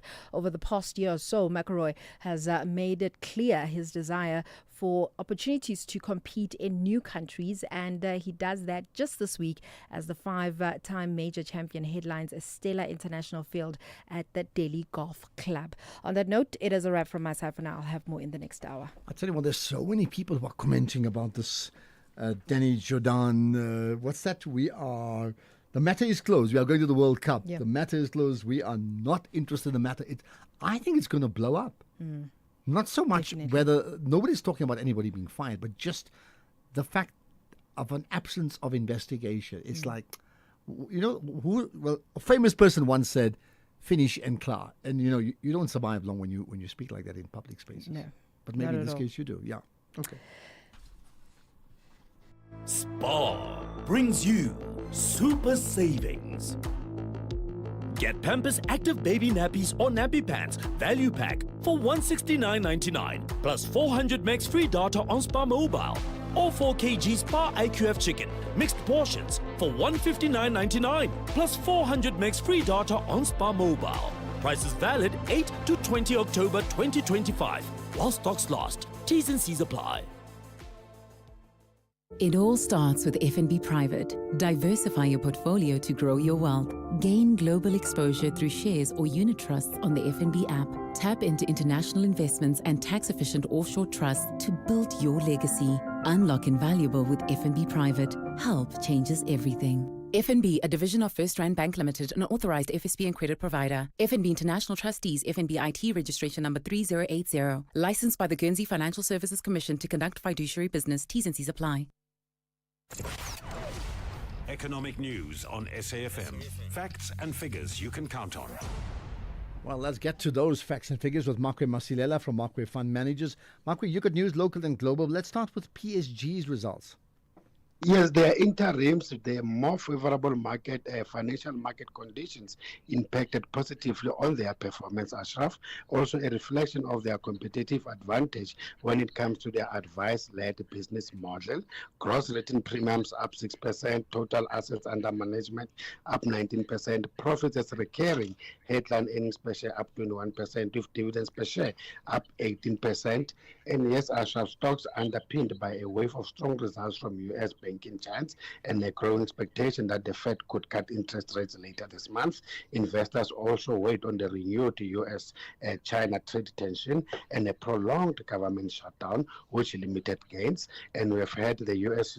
Treasury Secretary dangling the possibility of extending the U.S.-China 90-day trade truce as it comes to an end sometime in November. And locally, our August motor trade sales up 1.9%, and strong technology earnings shifted the investors' focus away from the lingering threat when it comes to that U.S.-China trade war. And oil prices getting a cushion from expectations of tighter supplies as Trump said India agreed to stop buying oil from Russia. Remember, India and China are the biggest buyer of the Russian discounted oil, but we know that today Trump and Putin will be talking, and Brent crude is up 0.1% at $62 a barrel, and the yellow metal is up to fresh record highs, marking a fourth straight session of all-time highs as rising expectation for U.S. interest rate cuts and renewed U.S.-China trade tensions lifted demand for the safe haven metal. As we are talking, gold is up 1.3% at 4,264, platinum up 1.8% at 1,704. Global markets rally continues with the JSE up 0.6% thanks to our resources, and with the rand also benefiting from those firm commodity prices. The rand firm 0.3% against the dollar 17.29, 23.23 against the pound in 2019 against the euro. All right, perfect. You've got it all covered. Thanks for that, Makwe. And who also has it covered is Jimmy Moyaha from 6 to 7 this evening with the SAFM Market Update. Top Sport with Michael Abramson. So we're delighted to have in studio South African beach volleyball player Ingo Gunter. Beach volleyball, as I mentioned to Leo, I first experienced it properly in Athens in 2004 at the Olympics. It was a very popular sport, as many might understand why, and it just attracts a lot of attention, all action stuff. Was that what drew you to the sport in the first place? Ooh, that's a tough question. I actually started playing on the indoor side of things, so you have beach volleyball and indoor, right? I started playing in school, but spending a bit of time on the beach and the sidelines as well. And I think from the beginning, the beach has always been much more attractive. Top Sport on SAFM.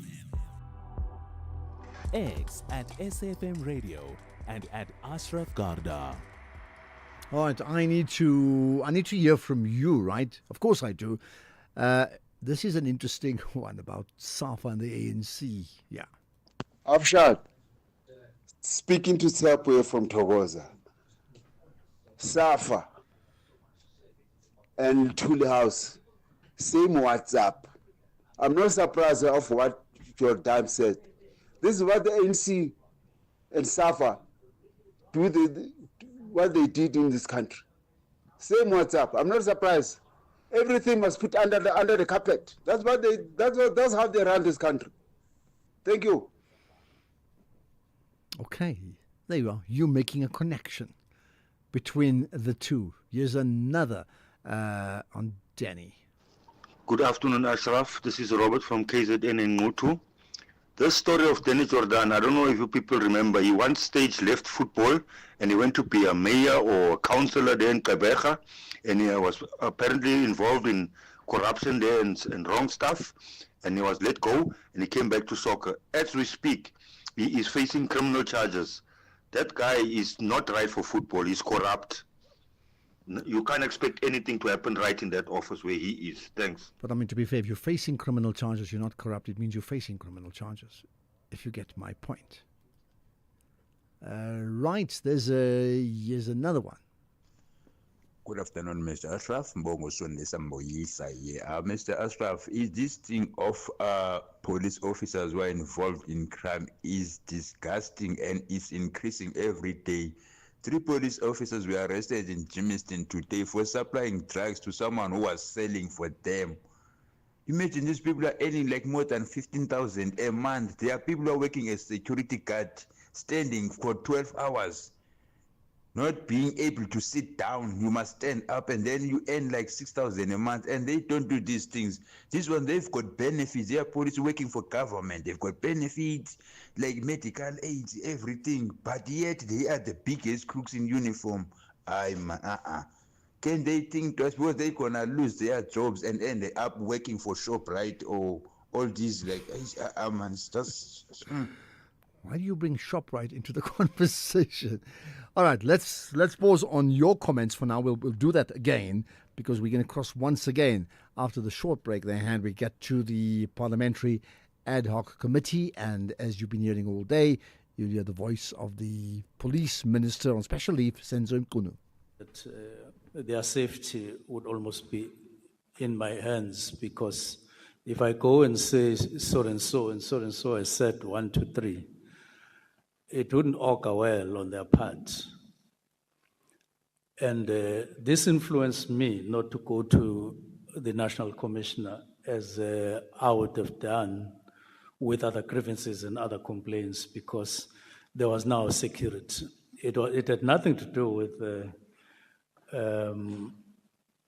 trusting or not trusting the National Commissioner. Even the DMs, I didn't go to them to say, there is this, but this process of thinking what mechanism the engagement would take, especially on this particular aspect, it took me really some time to settle with something that is balanced, that I was happy with. Now, let me divulge though how I had, when finally in that last day of the year, I decided to write the letter. First thing, I calculated months I'd been appointed to police. It was 5 months at that time. And when I looked at our performance, I was happy with our performance in terms of progress that we had made. But it didn't meet my standards, I must admit, it didn't.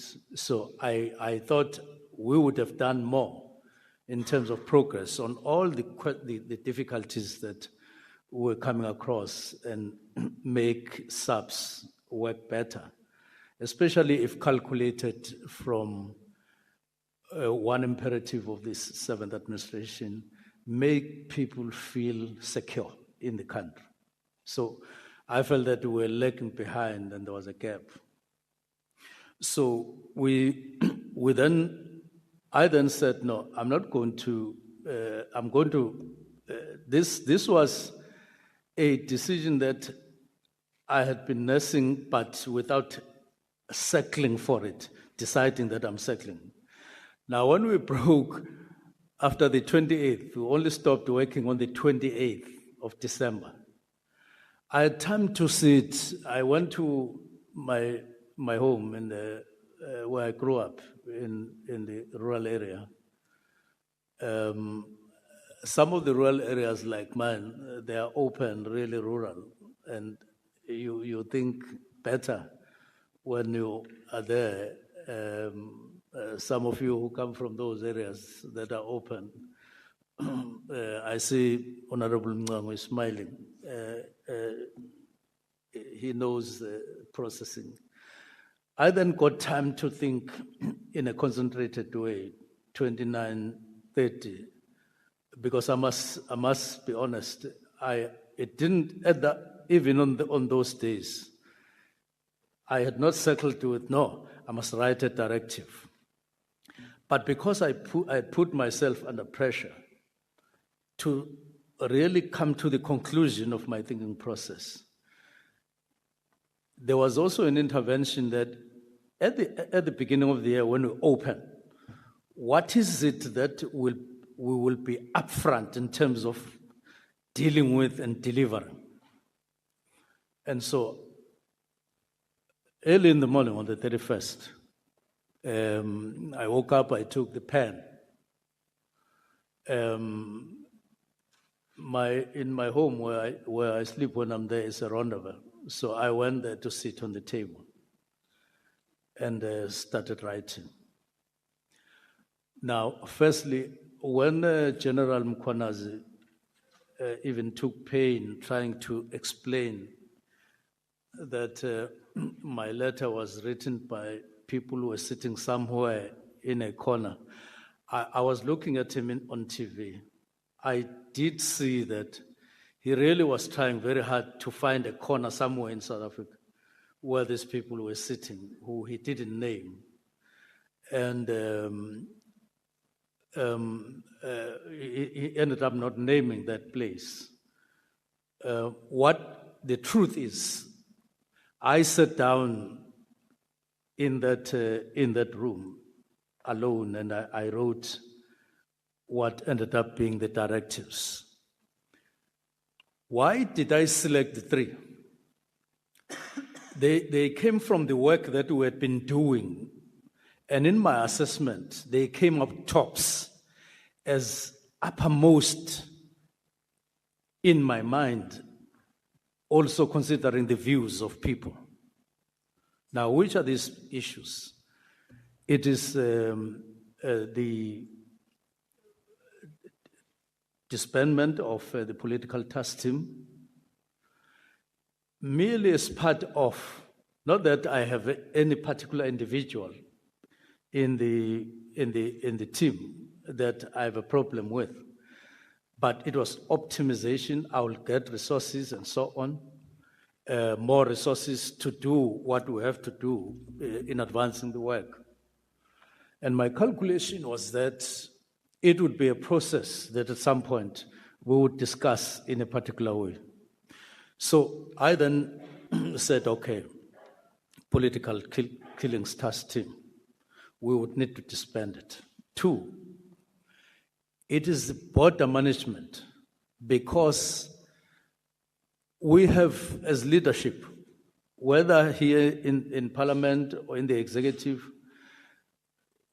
some instances you really can't, you feel you can't explain. Like when a young 6-year-old girl, among other matters, was murdered in Soweto. And it turned out that she had been murdered by a foreigner, somebody from outside, from Mozambique.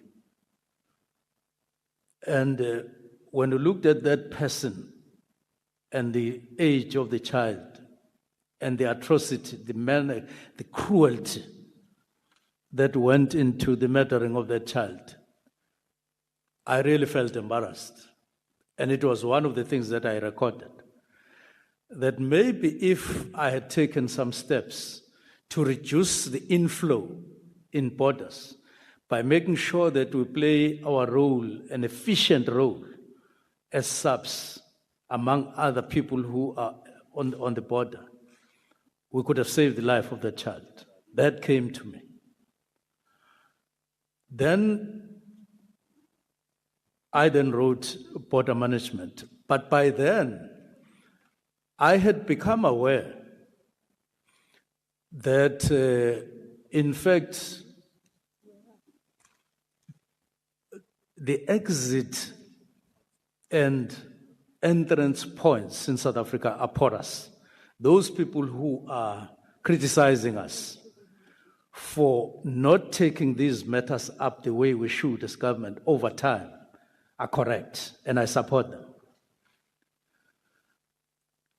Therefore, border management came as a result. It is matters inside.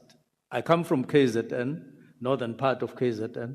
I often speak to people in Manguzi and so on, and those people live in fear, literal fear, of losing their cars, losing themselves, and all of that. In other words, being victims of these people who are maranguing in that particular area.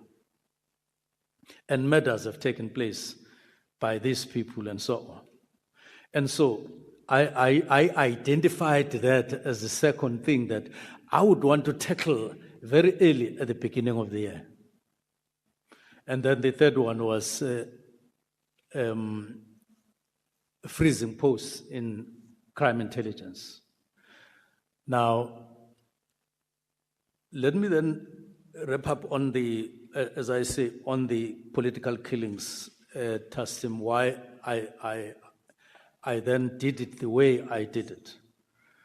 I've indicated that the prime issue was, how do I disclose if I phone the National Commissioner, if I talk to the National Commissioner and all the other people who are managing the political killings task team, but him in particular, or deputy ministers or deputy ministers. I felt that, let me reduce the risk to myself of these people and nevertheless take the decision while mitigating the exposure and the risk on the side of these people. Then I wrote political killings team, and so it's a decision I took, and I'm responsible for it, and I stand by it. That I will deal, of course, with the constitutionality and lawfulness thereof, but in terms of reaching that decision and writing it, if there's one person to talk about on it, it's me. Let's not look for some people who are in the corner. In the writing and transmitting my decision, there are only 3 people who were involved. One, it was the chief of staff in my office, because I didn't want to personalize it to a point where I simply write from home and like, I wanted the office to house it, to host it, but we're not together with the chief of staff. So I said, here is the letter. Send it to the special advisor, Advocate Pikoli, who was in Pretoria, and the letter was sent to him. And he looked at it, he made some inputs. It went back to chief of staff with those corrections. He sent them to me, I read it, and I said, go ahead. That's the process. So don't look any further for any reason, even if you somehow believe that I have no capacity to write that letter for some reason. I don't think that there is any engineering of anything in that. It merely were the selection of issues I felt strong about, but not on behalf of myself, but flowing from the work that is expected of me to deal with and have and make impact in terms of the work that I do. And it was not the first letter that I wrote ever in life. I'm not talking about letters of love affairs as a schoolboy. I wrote plenty of those letters. I'm talking serious work. I've done so in my job. I'm not saying so, honorable member. It really was not the first letter, and I don't think it is the last letter. Just a letter to write related to work. That's why I'm saying I'm taking personal responsibility of that letter, and I stand by it. Now, with identifying those three matters, but the reason why I couldn't call General Masimula, called General Mkwanazi, called General Kumalo to my home or elsewhere is because the finality of engaging on that matter came in that particular form in the last days of the year. So if you ask me, why not when we were together, I had not concluded. I'm honest about it. I make an effort to be honest all the time.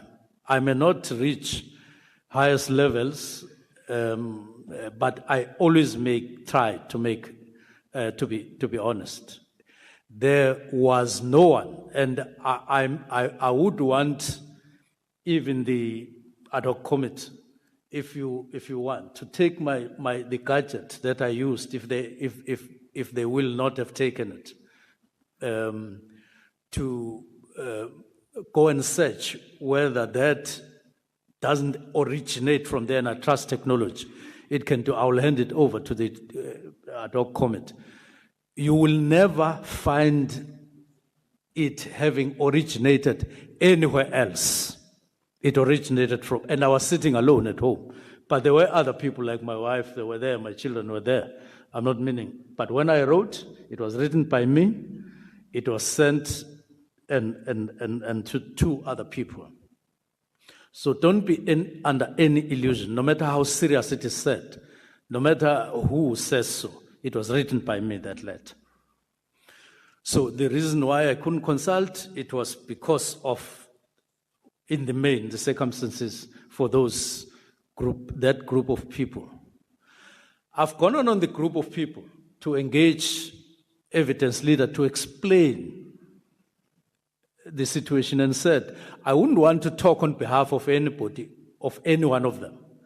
I would want the ad hoc committee to make means for them to come and give evidence, their own evidence, as they said to me. If they were lying to me, they would lie to you as well. I want them to say these things live to you. That's why I didn't, there was no such a platform when I wrote, but nevertheless, I said to myself, I would have to do something. Indeed, at the beginning of the year, I had a discussion with Advocate Piccolo to say, should we come up with an inquiry at ministerial level, just for these people to get a fair platform where they will feel safe and confident, because... Right, we'll pause on that for now, but we'll get there shortly again, not quite now, but it's time for the news at 5 years. Greg House.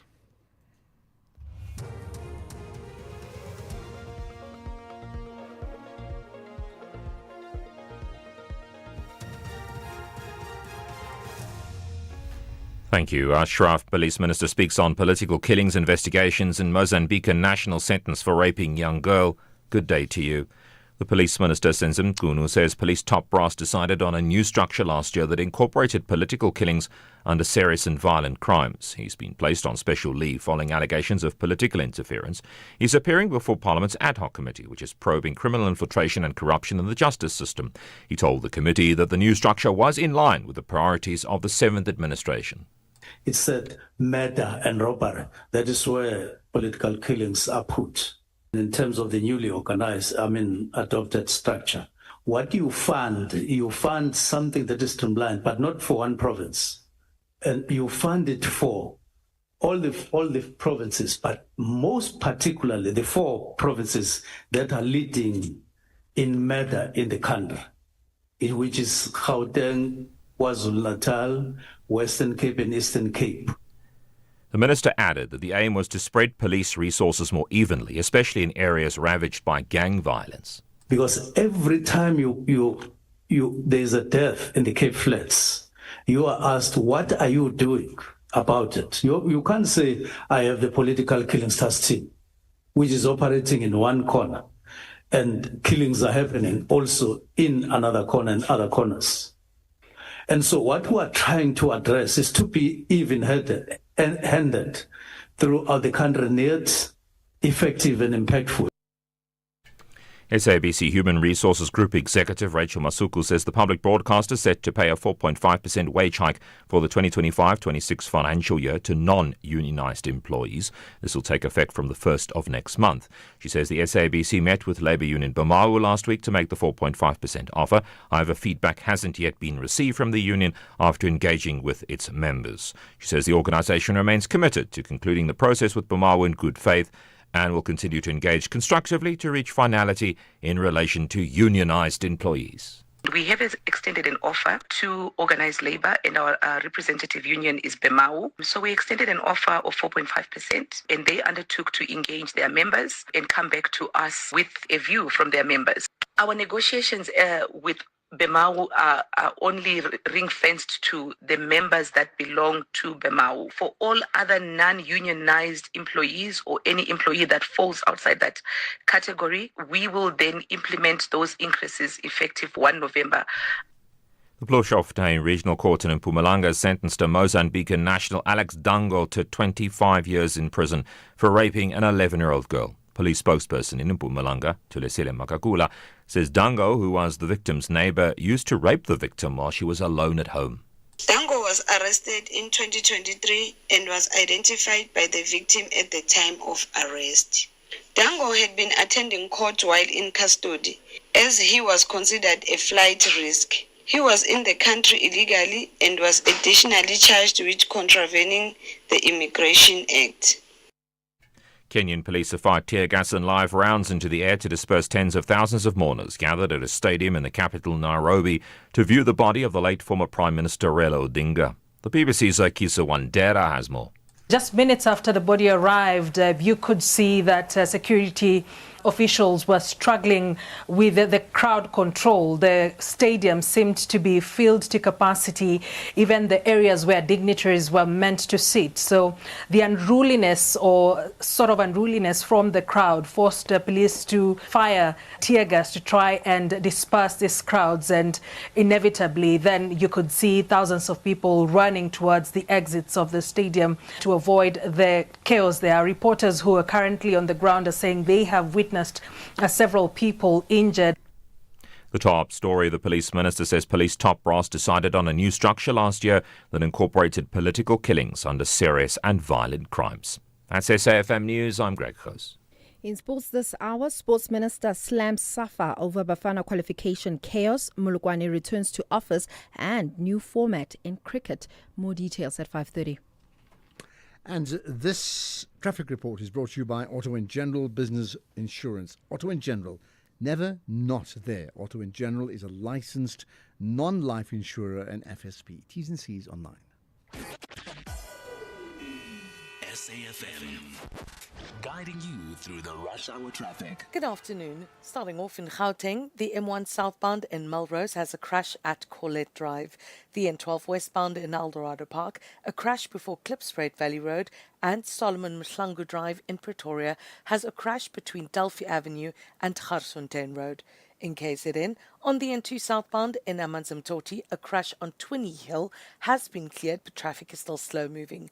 On Mhlanga Rocks Drive, slow moving traffic reported through Sunningdale, and on the N3 westbound, queuing towards Cliffdale. In Cape Town, Strand Street and Greenpoint is slow moving between High Level Road and the city centre. Slow moving traffic through the Waterfront Precinct and Main Road in Rondebosch is slow moving at Belmont Road. With your traffic update, I'm Irma G. This traffic report is brought to you by Auto & General Business Insurance. Auto & General, never not there. And remember, Auto & General is a licensed non-life insurer and FSP. T's and C's online. This October month, SAFM shines a light on mental health awareness. This month, we bring you conversations that break the stigma, encourage care, and provide strategies to protect your mental well-being. Because it's okay not to be okay. And together, we can build a healthier tomorrow. SAFM, leading the conversations that move us.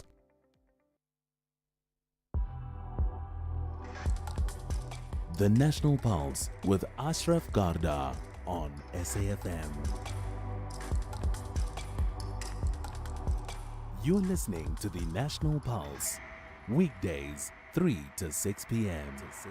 Okay, we will get back to the ad hoc committee shortly, but before we get there, this is so important. Did you know today is International Dictionary Day? I didn't know that, but I can tell you now, I do love dictionaries and I do love reading. It's very important to me. Now, in that light, let's talk about the partnership between Google and the PAN South African Language Board, which is PAN SALB, right? Following their launch of the AI, Artificial Intelligence Glossary, which is in 3 South African languages, isiZulu, isiXhosa, and Afrikaans. The plan, of course, around this is to ensure there's inclusion in this now all-encompassing world of artificial intelligence. With me is Abongile Mashele, the head of government affairs, in fact, and public policy at Google South Africa. Abongile, appreciate your time. Thanks for connecting with us on the National Pulse. Good afternoon, Ashraf. Thank you so much for having us. Thank you. So it may sound obvious, but I must get it from you. Why the need for this collaboration linking the 3 languages that I just mentioned?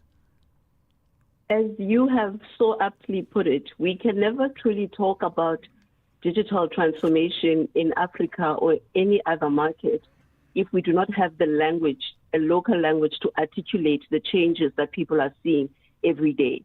So as we are seeing the terminologies and languages evolve, like artificial intelligence, you have a lot of new terms that are coming up now, like cybersecurity and all of that. You need to make sure that the language that people speak every day also evolves so that it is understood by everyone. When you are teaching young children in a school in the Eastern Cape, when we talk about mother tongue teaching, you have the right terminology to teach them that.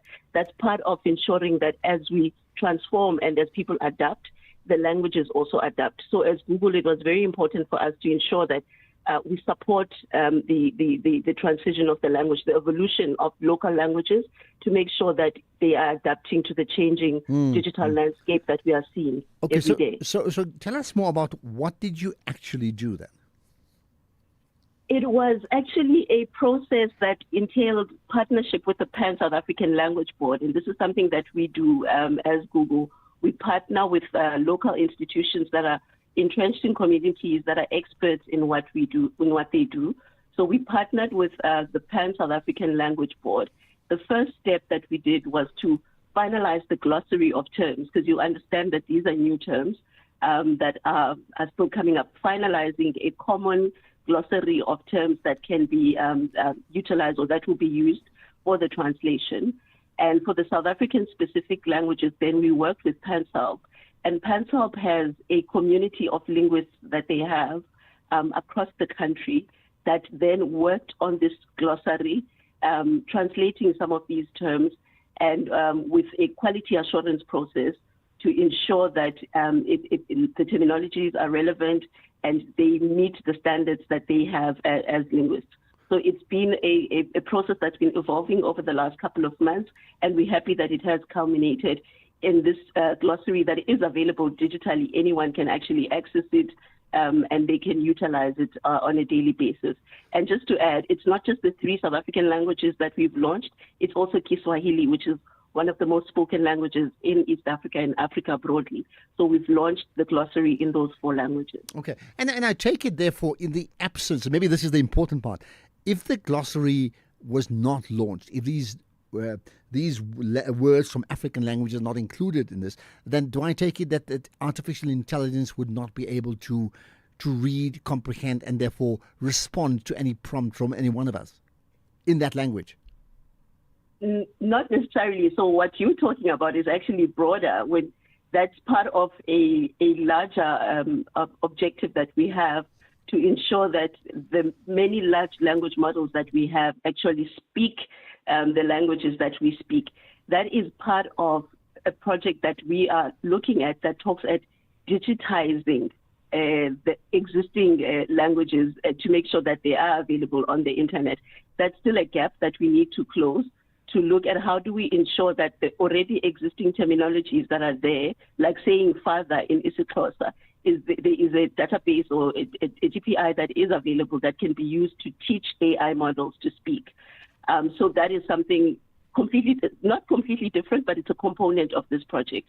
This project is looking more at the evolution of language, the development of new terminologies, and ensuring that they are translated in local languages as well. So when you say new terminology, I mean, can you give me some examples?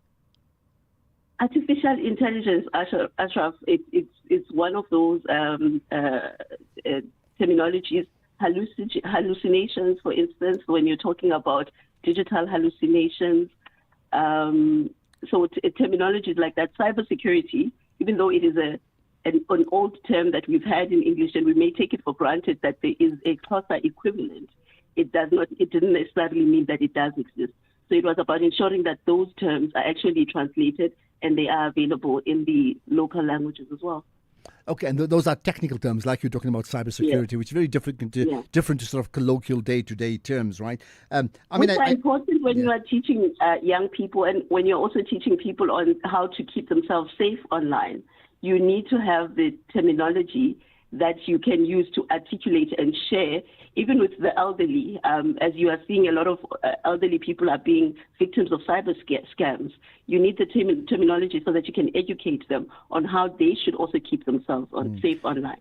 Now, we know that, English is the dominant language, not just in South Africa, but certainly in most parts of the world. Of course, the Chinese may argue with that point as well, as maybe the same with those in India too, right? Having said all of that, is it therefore important that when we're talking about technical terms in understanding language through AI, that the audience and the users in this case, that they would need to know both terms or one? I'm looking at an example like, say, GDP, right? And if you ask me what would be, GDP in Kiswahili, then, I don't know. But is it important for that audience to be able to know both because of the influence of English in the world right now? In our view, it certainly is important because AI terminologies are not necessarily meant to be used only by the technical people. If you are seeing the advancement of technology and how it is becoming integrated into daily life, it is important for us to develop the right terminology so that we can use them daily as we utilize these tools and services in our daily lives. Yeah. Perhaps lastly, I gather why you focused on the three languages from South Africa and Kiswahili. Obviously, I would think that there's practical issues around that, right? But long term, how far, how wide do you want to go? We want to go as wide and as far as possible. If you look at Google Translate, for instance, it covers all the South African languages. So in our view, it is our ideal objective to ensure that even with this project, we are able to expand it beyond the three languages that we have covered. And that's something that we committed to when we launched with PanSouth yesterday, that we will expand this beyond. And as Google, even across sub-Saharan Africa, we are looking at ensuring that we are as inclusive as possible. Because as I said initially, digital transformation and human capacity development and building can only happen if we bring our people along. And we can only bring our people along if we can communicate to them and with them in a language that they understand. Yeah, and maybe that's a good way to just about end, which is this, right? When this plays out and is embraced in this South Africa nationwide and, continent-wide, say with Kiswahili as well, how then do you see the end goal playing out? That means ultimately it must impact on society. How do you see that changing? It's important for society in Africa, it's important for us, in order for us to be able to play a critical role in this AI revolution that we are seeing, we actually need to have our foot in the door. And we can only have our foot in the door if we are active participants. And to our earlier conversation and point, Ashraf, as an African, I'm very keen to see having a Gemini, which is the Google large language model, actually speaking one of our local languages. So the more we can develop local terminologies, we can see more technological products, more AI products coming from Africa for the use by the African population. So we need to constantly reinforce this point so that we can get more people developing products, more people understanding how technology works, and more people utilizing the technological tools for the benefit of Africa. I'll tell you what, feel free to tweet some of the links certainly to Google for this, because I think it's that important. I'd gladly share that if you just tag SFM Radio and myself. Abongile Mashele, thanks for your time. Head of Government Affairs and Public Policy at Google South Africa. There you have it. From an AI perspective, inclusion of 3 significant languages, 3 in South Africa, 1 in Africa, on the continent. We're talking about Kiswahili, right? In terms of how that will change things for you. And things are moving, and they're moving very, very rapidly indeed. Right. In fact, I was going to say we'll get your calls. Not quite now. We're going to go back to the ad hoc committee. If you think you cannot afford a lawyer, think again. Clientele Legal has made professional legal services affordable. You receive up to 745,000 Rand worth of legal services per year. Our range of plans include cover for you, your spouse, children, and extended family.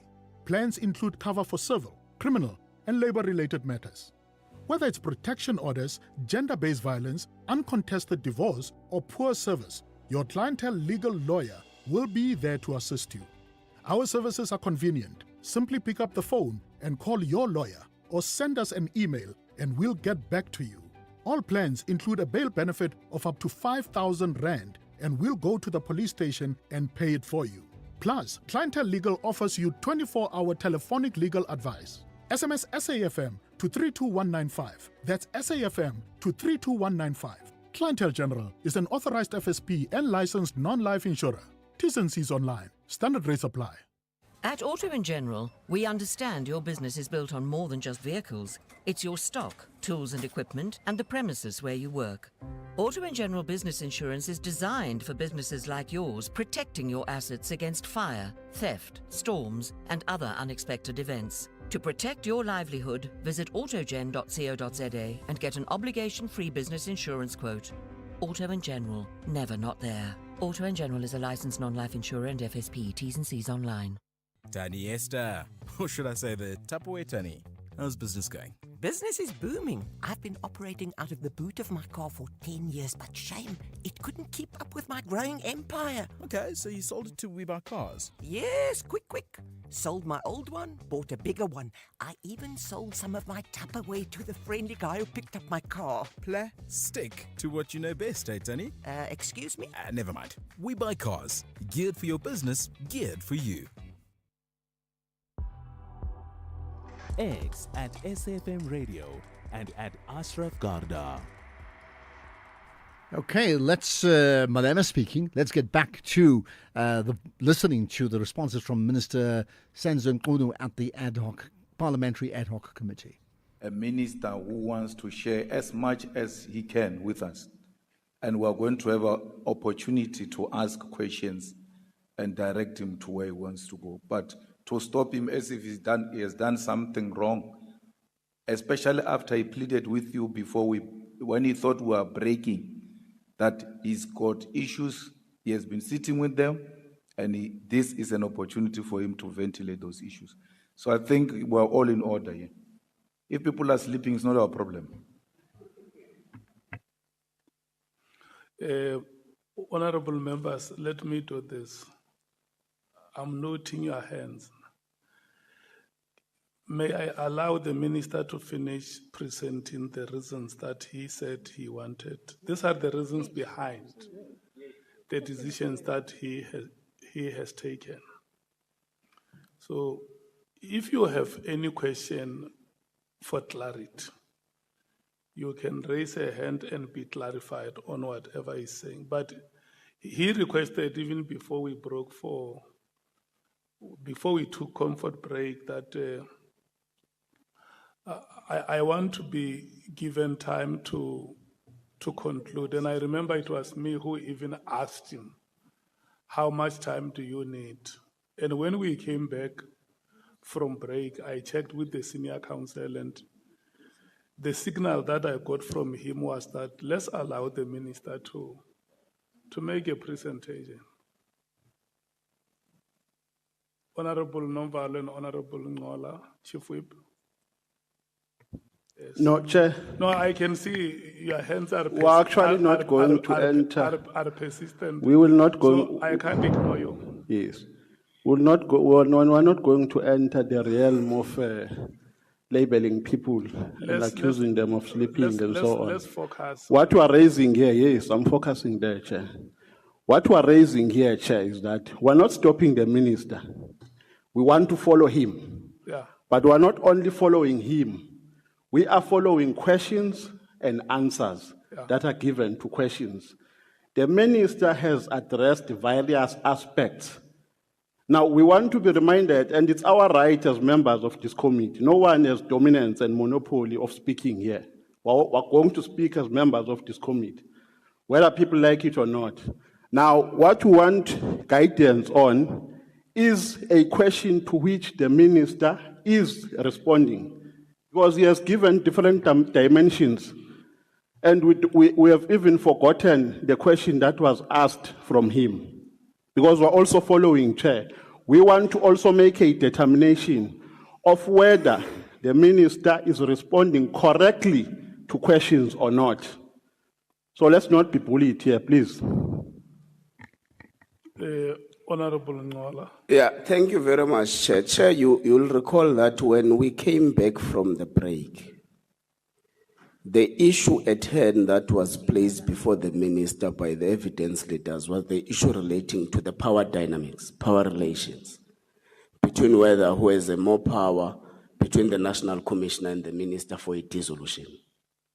The minister is on record saying, let me take the ad hoc committee through the constitutionality of my decision. And he has went to section 206 of the Constitution, went to section 207 of the Constitution. So he's addressing that currently. I think we're still on track in terms of what the evidence leader has asked and what the minister is addressing. Thank you very much, Chair. Chief Whip. No, Chair, I'm largely covered by what Honorable Ngola is saying, but I think we should distinguish between the intervention of Honorable Nomvalo from the one of Honorable Skhosana. I think Honorable Nomvalo is making a plea that should have been handled without really opening a long conversation, because all he's inquiring about which questions was the minister dealing with, and even you, Chair, you could have intervened to say, no, he's dealing with this and the matter is closed. The problem is the intervention by Honorable Skhosana, in which he is then arguing that the time spent given to the minister is equivalent to an address. And so the intervention by Honorable Malema arises from that problem. Actually, the first question, I thought there was nothing untoward about the question. The problem was the intervention to suggest that the length of the response is equivalent to an address. So that's what I wanted to say, Chair. Thanks. Honorable Malema. No, Chair, as long as you press a mic here and speak, we're going to respond to you. And don't say we. If you've got a concentration problem, it's not a collective problem. Don't make it our problem. So you are not going to say, no one is going to dominate us here, thinking you're going to speak and speak things we won't respond to. We are going to respond to. If you are challenged and the mind is feeling pain now, it's none of our problem. If you are partisan people with weak minds and concentration span, it's the party's problem. It's not our problem. Listen, the minister is talking now. No, let me rule you out. No, Chair, no, let's address that behavior. No, let's address that behavior. I'm ruling. No, let's address that hooliganism. Let's address that hooliganism. I'm ruling the statement. No, let's address that hooliganism, Chair. Yeah, but let's address that hooliganism. Let me speak first. Let's address that hooliganism. Yeah. We're not scared of the man. Yeah, we can address him. Honorable Nomvalo. If we are scared of him, we're not scared of him. Honorable Nomvalo. Let's address him. Honorable Nomvalo. There is no way I will not allow you to speak. I'm ruling that statement out of order. It's what I'm saying. It does not belong here. It's unfortunate that it has to be made, and I'm ruling it out. So now I give you a chance to speak. I withdraw, Chair. You have made a progressive ruling, Chair. Thank you very much. That's why we have confidence in you. So, relax, Minister. No. Wait. Honorable members, can I check if there is still anyone amongst you who wants to say something? Okay. The people who are operating the cameras of Parliament, because when we ask the minister questions, he may take some time to respond. In our meetings, what we normally do, we rotate speakers. So if you can also rotate the camera so that it does not always focus on the minister, I think it's... Are you saying, Chair, the minister will abantu? It will help us because, you know, when we go for a long time without members being rotated on the camera,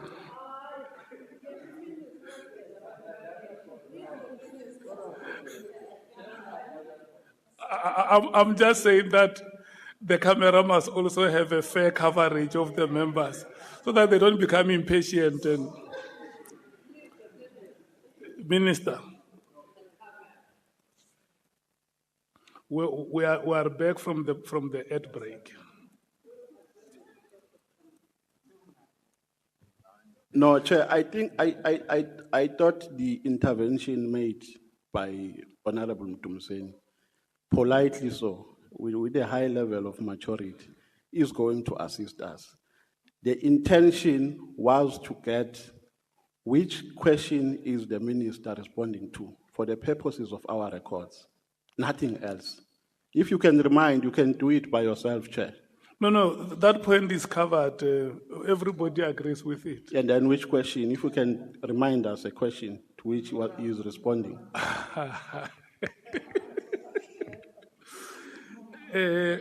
So you want the senior counsel to restate the question. I thought that what the honorable members have, the three of them, Honorable Ngola, Honorable Malema, and Honorable Ntuli, have sufficiently explained the question that the minister was addressing. In fact, you were right when you asked because you wanted to have a proper understanding of what the minister was doing. And I think the honorable members have assisted to bring you on board. And so let's allow the minister to continue presenting the reasons that he wants us to understand from the logic behind the decision that he has taken. Is that proper, Minister? I want to apologize if your chain of thought would have been distracted. No, I'm fine. That's proper. Thank you so much. Chair, in case anyone needs help, I'm here. But you are advertising that brand. Can we continue?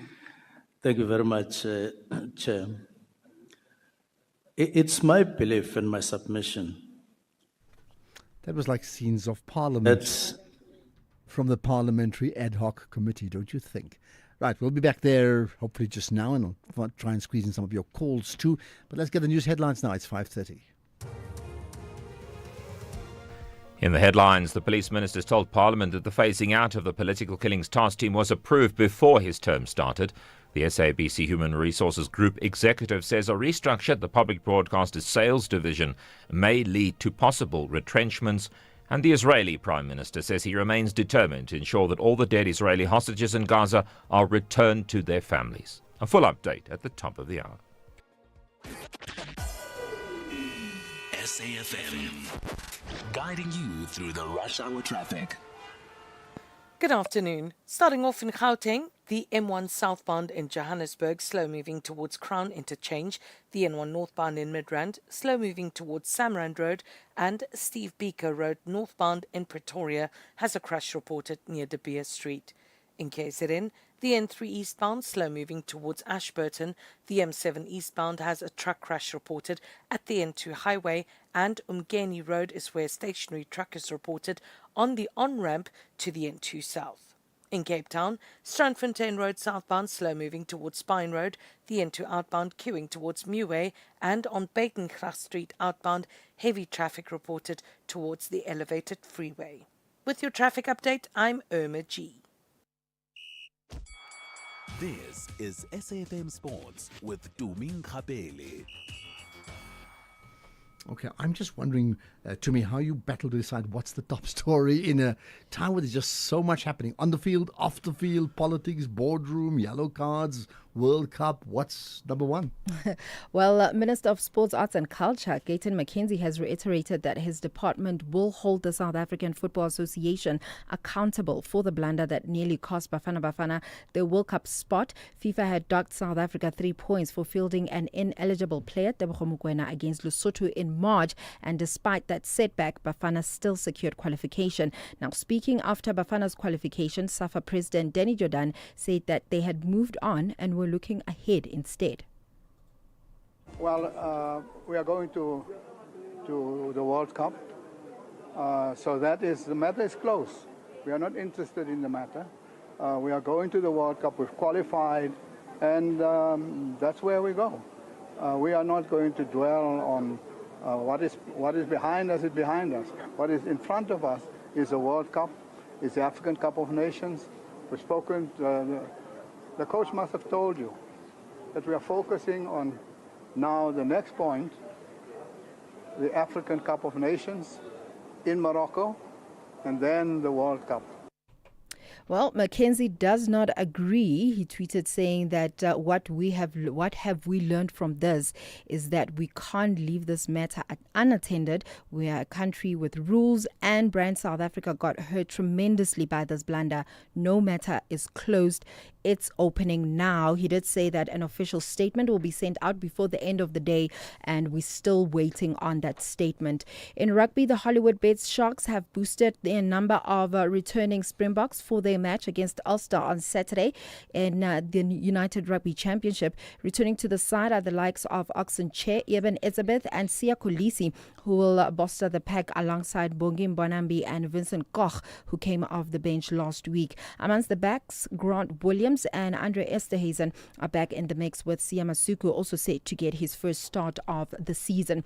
Then in netball, suspended Netball South Africa President Cecilia Molokwane has announced that she is returning back to office as head of the federation. This is with immediate effect after resigning as the director of World Netball. It's just a week to go before Netball South Africa's presidential elections, from which Molokwane was barred from being part of, in which she says that World Netball are out to destroy her reputation and derail her re-election bid. She is accused of misusing millions of rands in Netball South Africa's resources, including funds related to the World Cup, and of bullying and intimidating staff members. However, she has maintained that Netball South Africa's finances were independently audited and approved, adding that her strong leadership style was being twisted into something sinister. I'm resuming office with immediate effect. I stood back because I wanted kids to play netball. I didn't want anybody to be suspended. I'm resuming office. I'm going back to my office. I'm no longer a member of World Netball. They don't have power over me. I'm an elected president of Netball South Africa, of African Netball. So I've just resumed office now. Maybe that's why I've called this meeting. I've just resumed office.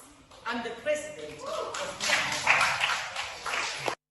Well, in motorsport, McLaren's dual pair of World Championship leader Oscar Piastri and Lando Norris will be looking over their shoulders this weekend at the United States Grand Prix for Max Verstappen. With 6 rounds remaining, the two McLarens are separated by just 22 points, with 4-time champion Verstappen adrift of Piastri by 63 points, but reveling in his recent form after beating both in the last 3 races. Verstappen has really turned a seemingly lost cause into a thrilling late charge. for a 5th title, and a lot believe that he can actually do it. So we'll just have to wait and see with regards to that.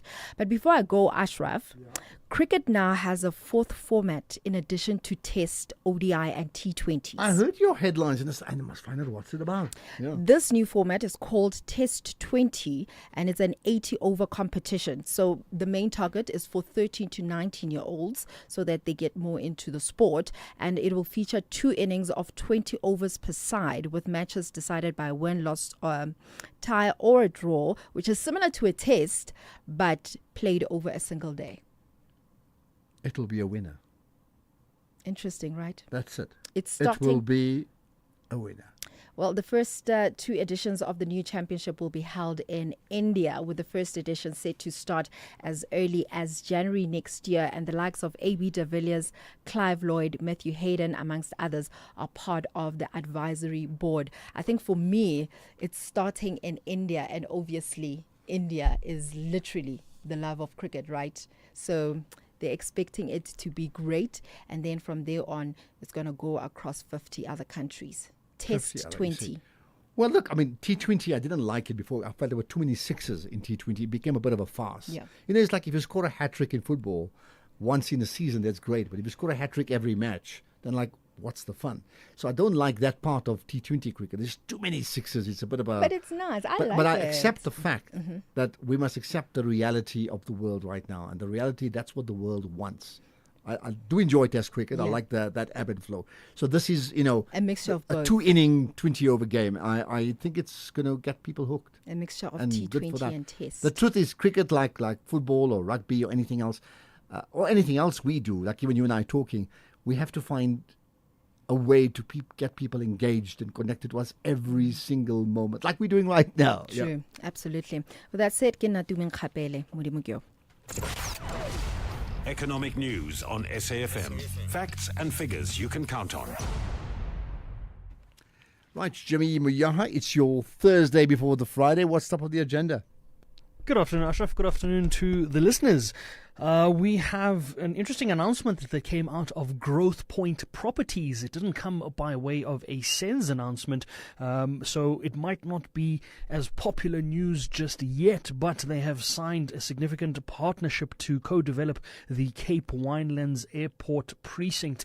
We know that this has been a project that has come to light recently to potentially establish a second airport with its own precinct in the Western Cape, and Growth Point Properties today confirmed that they are co-partner and co-investor on that. We're going to speak to Growth Point and get a sense of just the magnitude and the significance of this particular investment and what it means for that area and for that business. Then we've also got a conversation with the team at PwC taking a look at the long-term incentives and the executive pay of the top 200 companies on the JSE. They put together quite an interesting report taking a look at some of those insights there. We're going to get a sense of what was contained in the report and what they were able to uncover.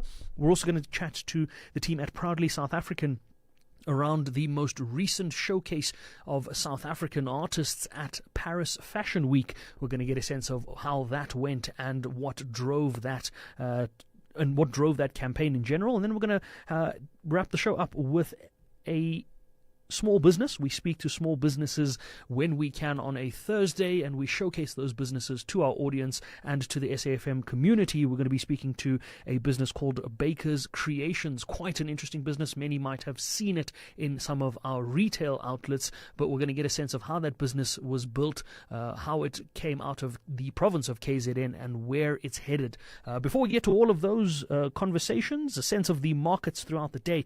It has been quite the day, especially for commodity counters and for the resources sector. We know that the resources sector has been the best performing sector of the year without any exceptions and by a significant mile. But today was another one of those good days. The platinum price is officially above $1,700 a fine ounce at $1,755. Palladium is at $1,663 a fine ounce. The gold price for $4,272 a fine ounce. We're now chasing down $4,300 a fine ounce. I think I might just put out a prediction as to when we get to $4,500 or even $5,000 a fine ounce at this rate. As a result of those stronger commodity prices, the resources sector was up 5.2% on the day's trade. And the fact that the industrials sector was down 0.2% and the financials down about 6 basis points made absolutely no difference, because the all share finished up about 1.2% and the top 40 finished up about 1.4%. If we look at the rand, it recovered some ground against all of the major currencies, currently at 17 Rand 30 against the US dollar, about 1/3% stronger there. Against the British pound, 23 Rand 23. €1 would set you back about 20 Rand and 19 cents. One Australian dollar is about 0.5% weaker in Australian terms, that is, so it would be about 11 Rand and 24 cents. Bitcoin's come down a bit, below $110,000 a Bitcoin, and with the stronger rand, we are now almost below 1.9 million Rand on a Bitcoin, no longer above that 2 million Rand mark, so we'll see how that continues to unfold. If we look at international markets, they were by and large in the green. The Hang Seng in Hong Kong, the only loser in Asian markets, but only marginally down about 5 basis points. The Nikkei, the biggest gainer, 1.2% to the green. European markets, similar sorts of movements. The CAC 40 in France up a little over 1%, whilst the only loser in European markets would have been the FTSE 100, down about 4 basis points. US markets are in the green at the moment. The Nasdaq up 0.75%, the S&P up 0.45%. So markets seemingly having a good time at the moment. One wonders how much longer the momentum will go on for, but they seem to be loving the dovish tone that we've been getting out of the US Fed, as well as some of the other news that have been developing. We've got Skulk Low of PSG Old Oak joining me on markets a little later on. I want to get a sense of where these commodity rallies could potentially end and what is still in store from an investment point of view. But that conversation, of course, comes up after the 6 p.m. news. For now, Ashraf, back to you. Well, perfect. Thank you for that, Jimmy. Enjoy your show, 6 to 7. Right. Now, what we'll do next, in fact, we'll do that right now, because there's such an interest in what Senzim Khune is saying at the Parliamentary Ad Hoc Committee. So let's get there right away. At some other point, meaning I was envisaging that there would be meetings, there would be discussions, and I wanted those discussions myself because of the belief I held even at that time that there is something wrong with the existence. It has nothing to do with good performance or what, but in the current situation where you have reviewed the organogram, you have done this and this, and you are thinking about the resources, thinking very hard about resources, you need to design things differently and so on. So General Masemola, there he is under oath, accepts that minister has oversight. In the paragraph of his answering affidavit, General Masemola seems to accept, therefore, my powers, not me personal, minister, to issue the directive. His reservation, it would seem, was about how and when the directive had to be implemented, which I have no problem with because the how part was never in the directive. It was just this word, immediate, which he understood differently from what I understood. And I've given reasons that I didn't use immediate in the context of a drill. I didn't. It's in the context of minister having taken a decision to indicate clearly, and then he moves on. Now, I want then to revert to the to evidence leader as per what you have just said, Chair, for now. Not that I'm done. Thank you. Thank you so much, Senior Counsel. You may proceed. Thank you. Minister, thank you. I trust that you took full opportunity of conveying your own side of the story and giving your reasons and so on. Can we accept that while you were minister, before you were put on leave, that the political task team is still in existence and still operates in the way they have since 2018? Well, as you say, I'm on leave, so I can't talk on behalf of what is happening or on what is happening. But you also happen to be a citizen. You watch the news, you read the papers. The task team is still in existence. You know that, whether you're on leave or not. No, I would repeat that I'm on leave, so I can't really say this is what is happening, this is what is not happening. There is a minister there who is acting, who has authority to do so, and we can't talk, both of us, on what is happening in SAPS while I'm on leave. It won't be proper. Yes, but you were the minister when a submission was made that the task team's life be extended, and there was a decision by the National Commissioner that it be extended, and that it was funded, and we've seen the amount. It was part of your evidence. The National Commissioner approved an amount of 20 million. Whereas General Sabia had also requested funding for a disbanded task team where these tasks and these dockets would now be reallocated, for example, to murder and robbery, and that motivation was rejected. Are you not aware of that?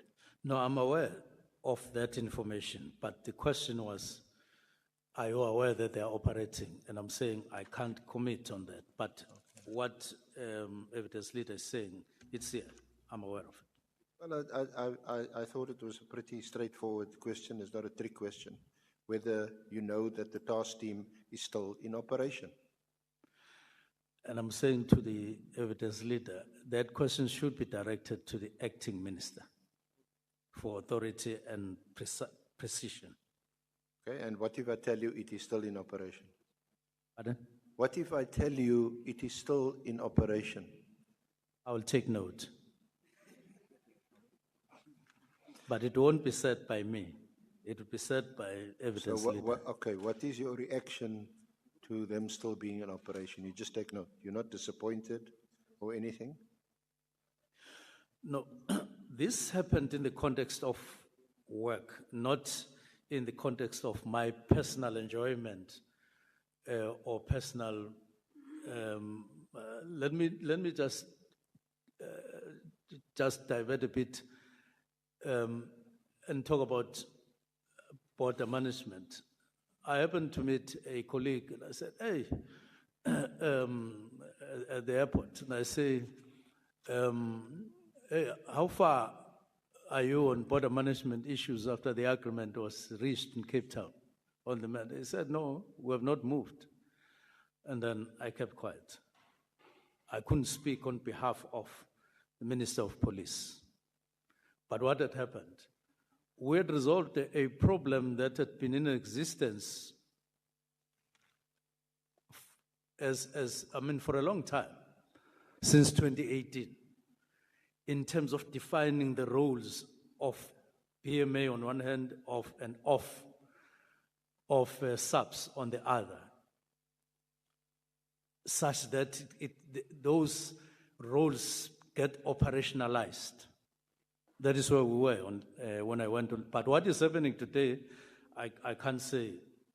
Okay. Has that been operationalized the same as this one? I'm asking, Minister, in the context of you giving a directive.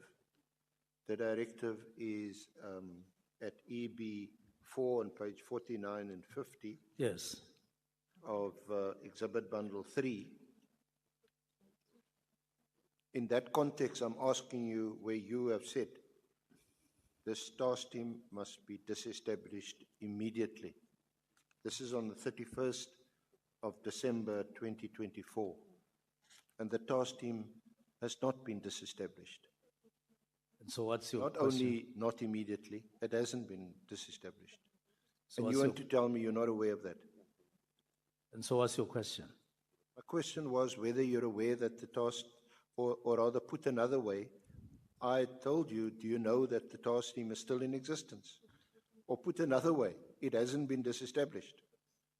And what is your reaction to that, given that you had given a perfectly, according to you, lawful and constitutional directive that it must be disestablished?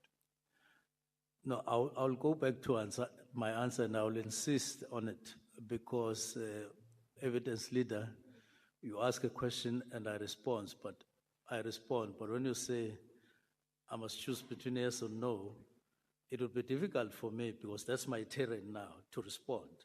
And I respond in a manner that I believe in. So my response is this one, that I can't speak authoritatively and properly and precisely on whether the political killings task team is functional at the moment or not. If you were returned into your position, reinstated, or whatever the word or term is, if you were reappointed tomorrow as Minister of Police, you'll find that the task team is still in operation.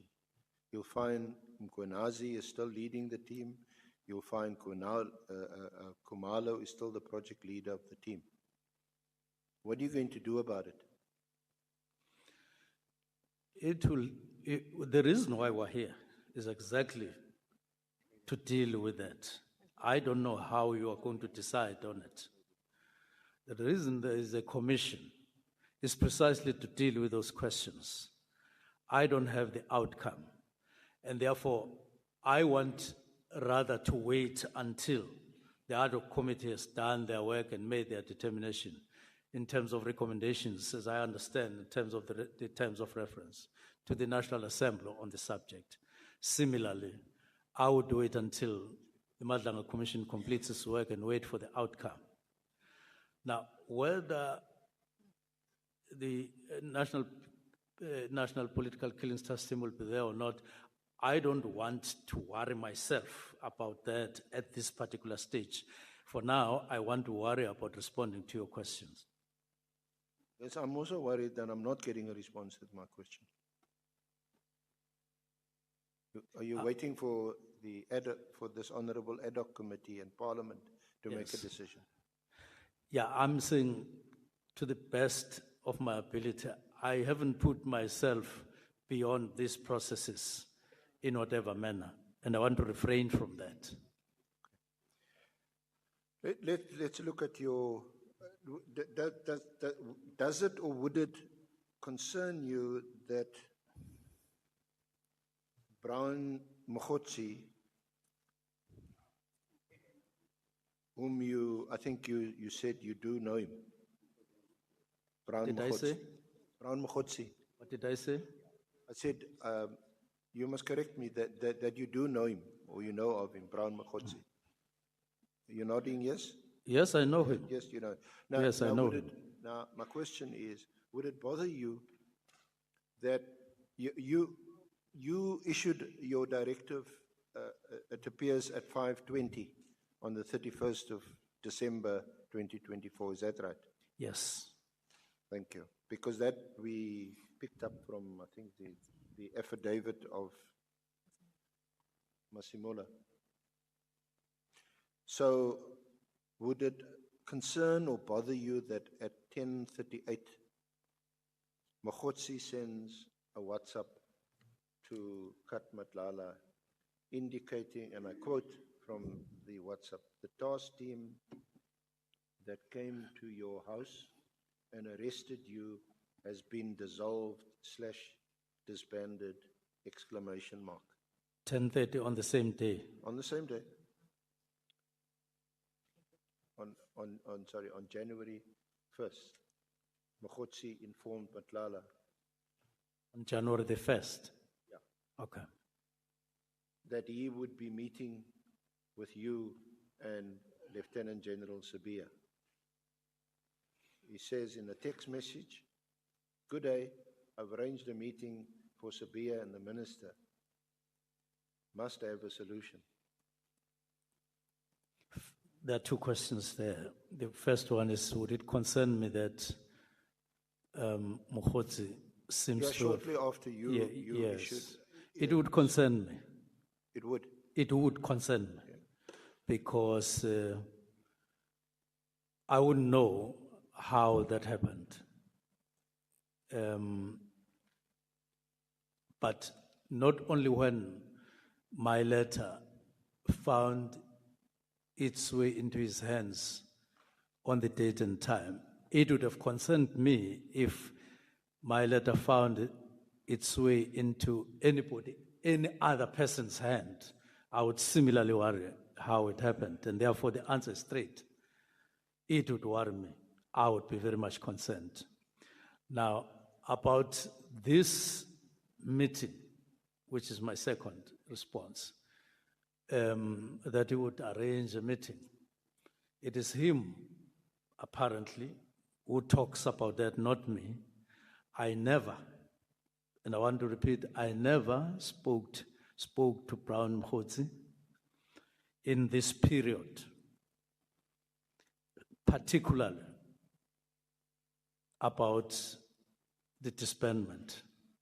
How he got to know, how he got access to the letter, it is better explained by him. And that will be the only time that I would get to know how it happened. But about this meeting, there was no such meeting on my side. It was never communicated to me. I would know what the meeting would have been about.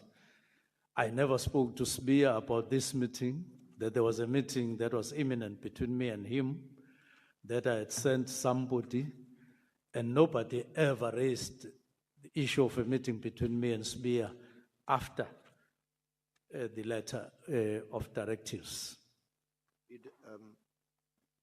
Did this letter only go to General Masemola? Did you send the letter, by the way, to General Masemola, or did you ask Kabindi to send it to your Chief of Staff? After leaks to, outside ourselves, I spoke to Chief of Staff. Where did you send the letter yourself? And he told me he sent the letter to General Masemola, to General Mosikiti, which I had directed him to do. But he, if I remember well, he also sent to PAs of the generals. I can't remember whether he also included General Sbia on that. He can clarify the matter himself, but what I underlined, I had said send it to General Masemola, send it to General Mosikiti, because she's the one who is in the office. But it appears that he also sent to their PAs. We know that General Masemola wouldn't have leaked the letter. That? We know that General Masemola wouldn't have leaked the letter to Mkhotsi because he only heard about it through the media, I think on the 2nd of January. In order to come to the bottom of this, it will have to be Mkhotsi himself to explain how he got hold of this, what he meant by this meeting and so on. But on my part,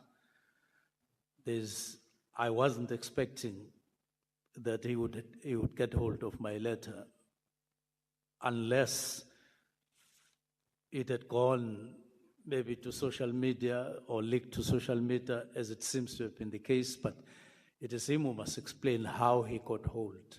But it concerns me, and there was never any meeting that took place in any case as along those lines that you're talking about. I'm not dealing with All right, that's where we're going to leave it. We'll have another round of Senzo Mchunu on this show tomorrow for sure, right? Thanks for listening. It does mean we could take less calls, but listen, I hope you understand we've had to make these compromises because we do know that to catch Senzo Mchunu's testimony here at the Parliamentary Ad Hoc Committee hearing. So thanks for listening to the National Pulse.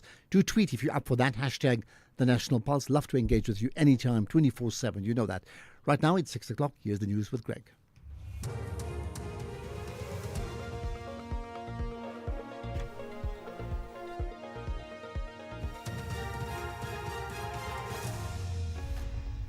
Thank you again, Ashraf. In this news update, Police Minister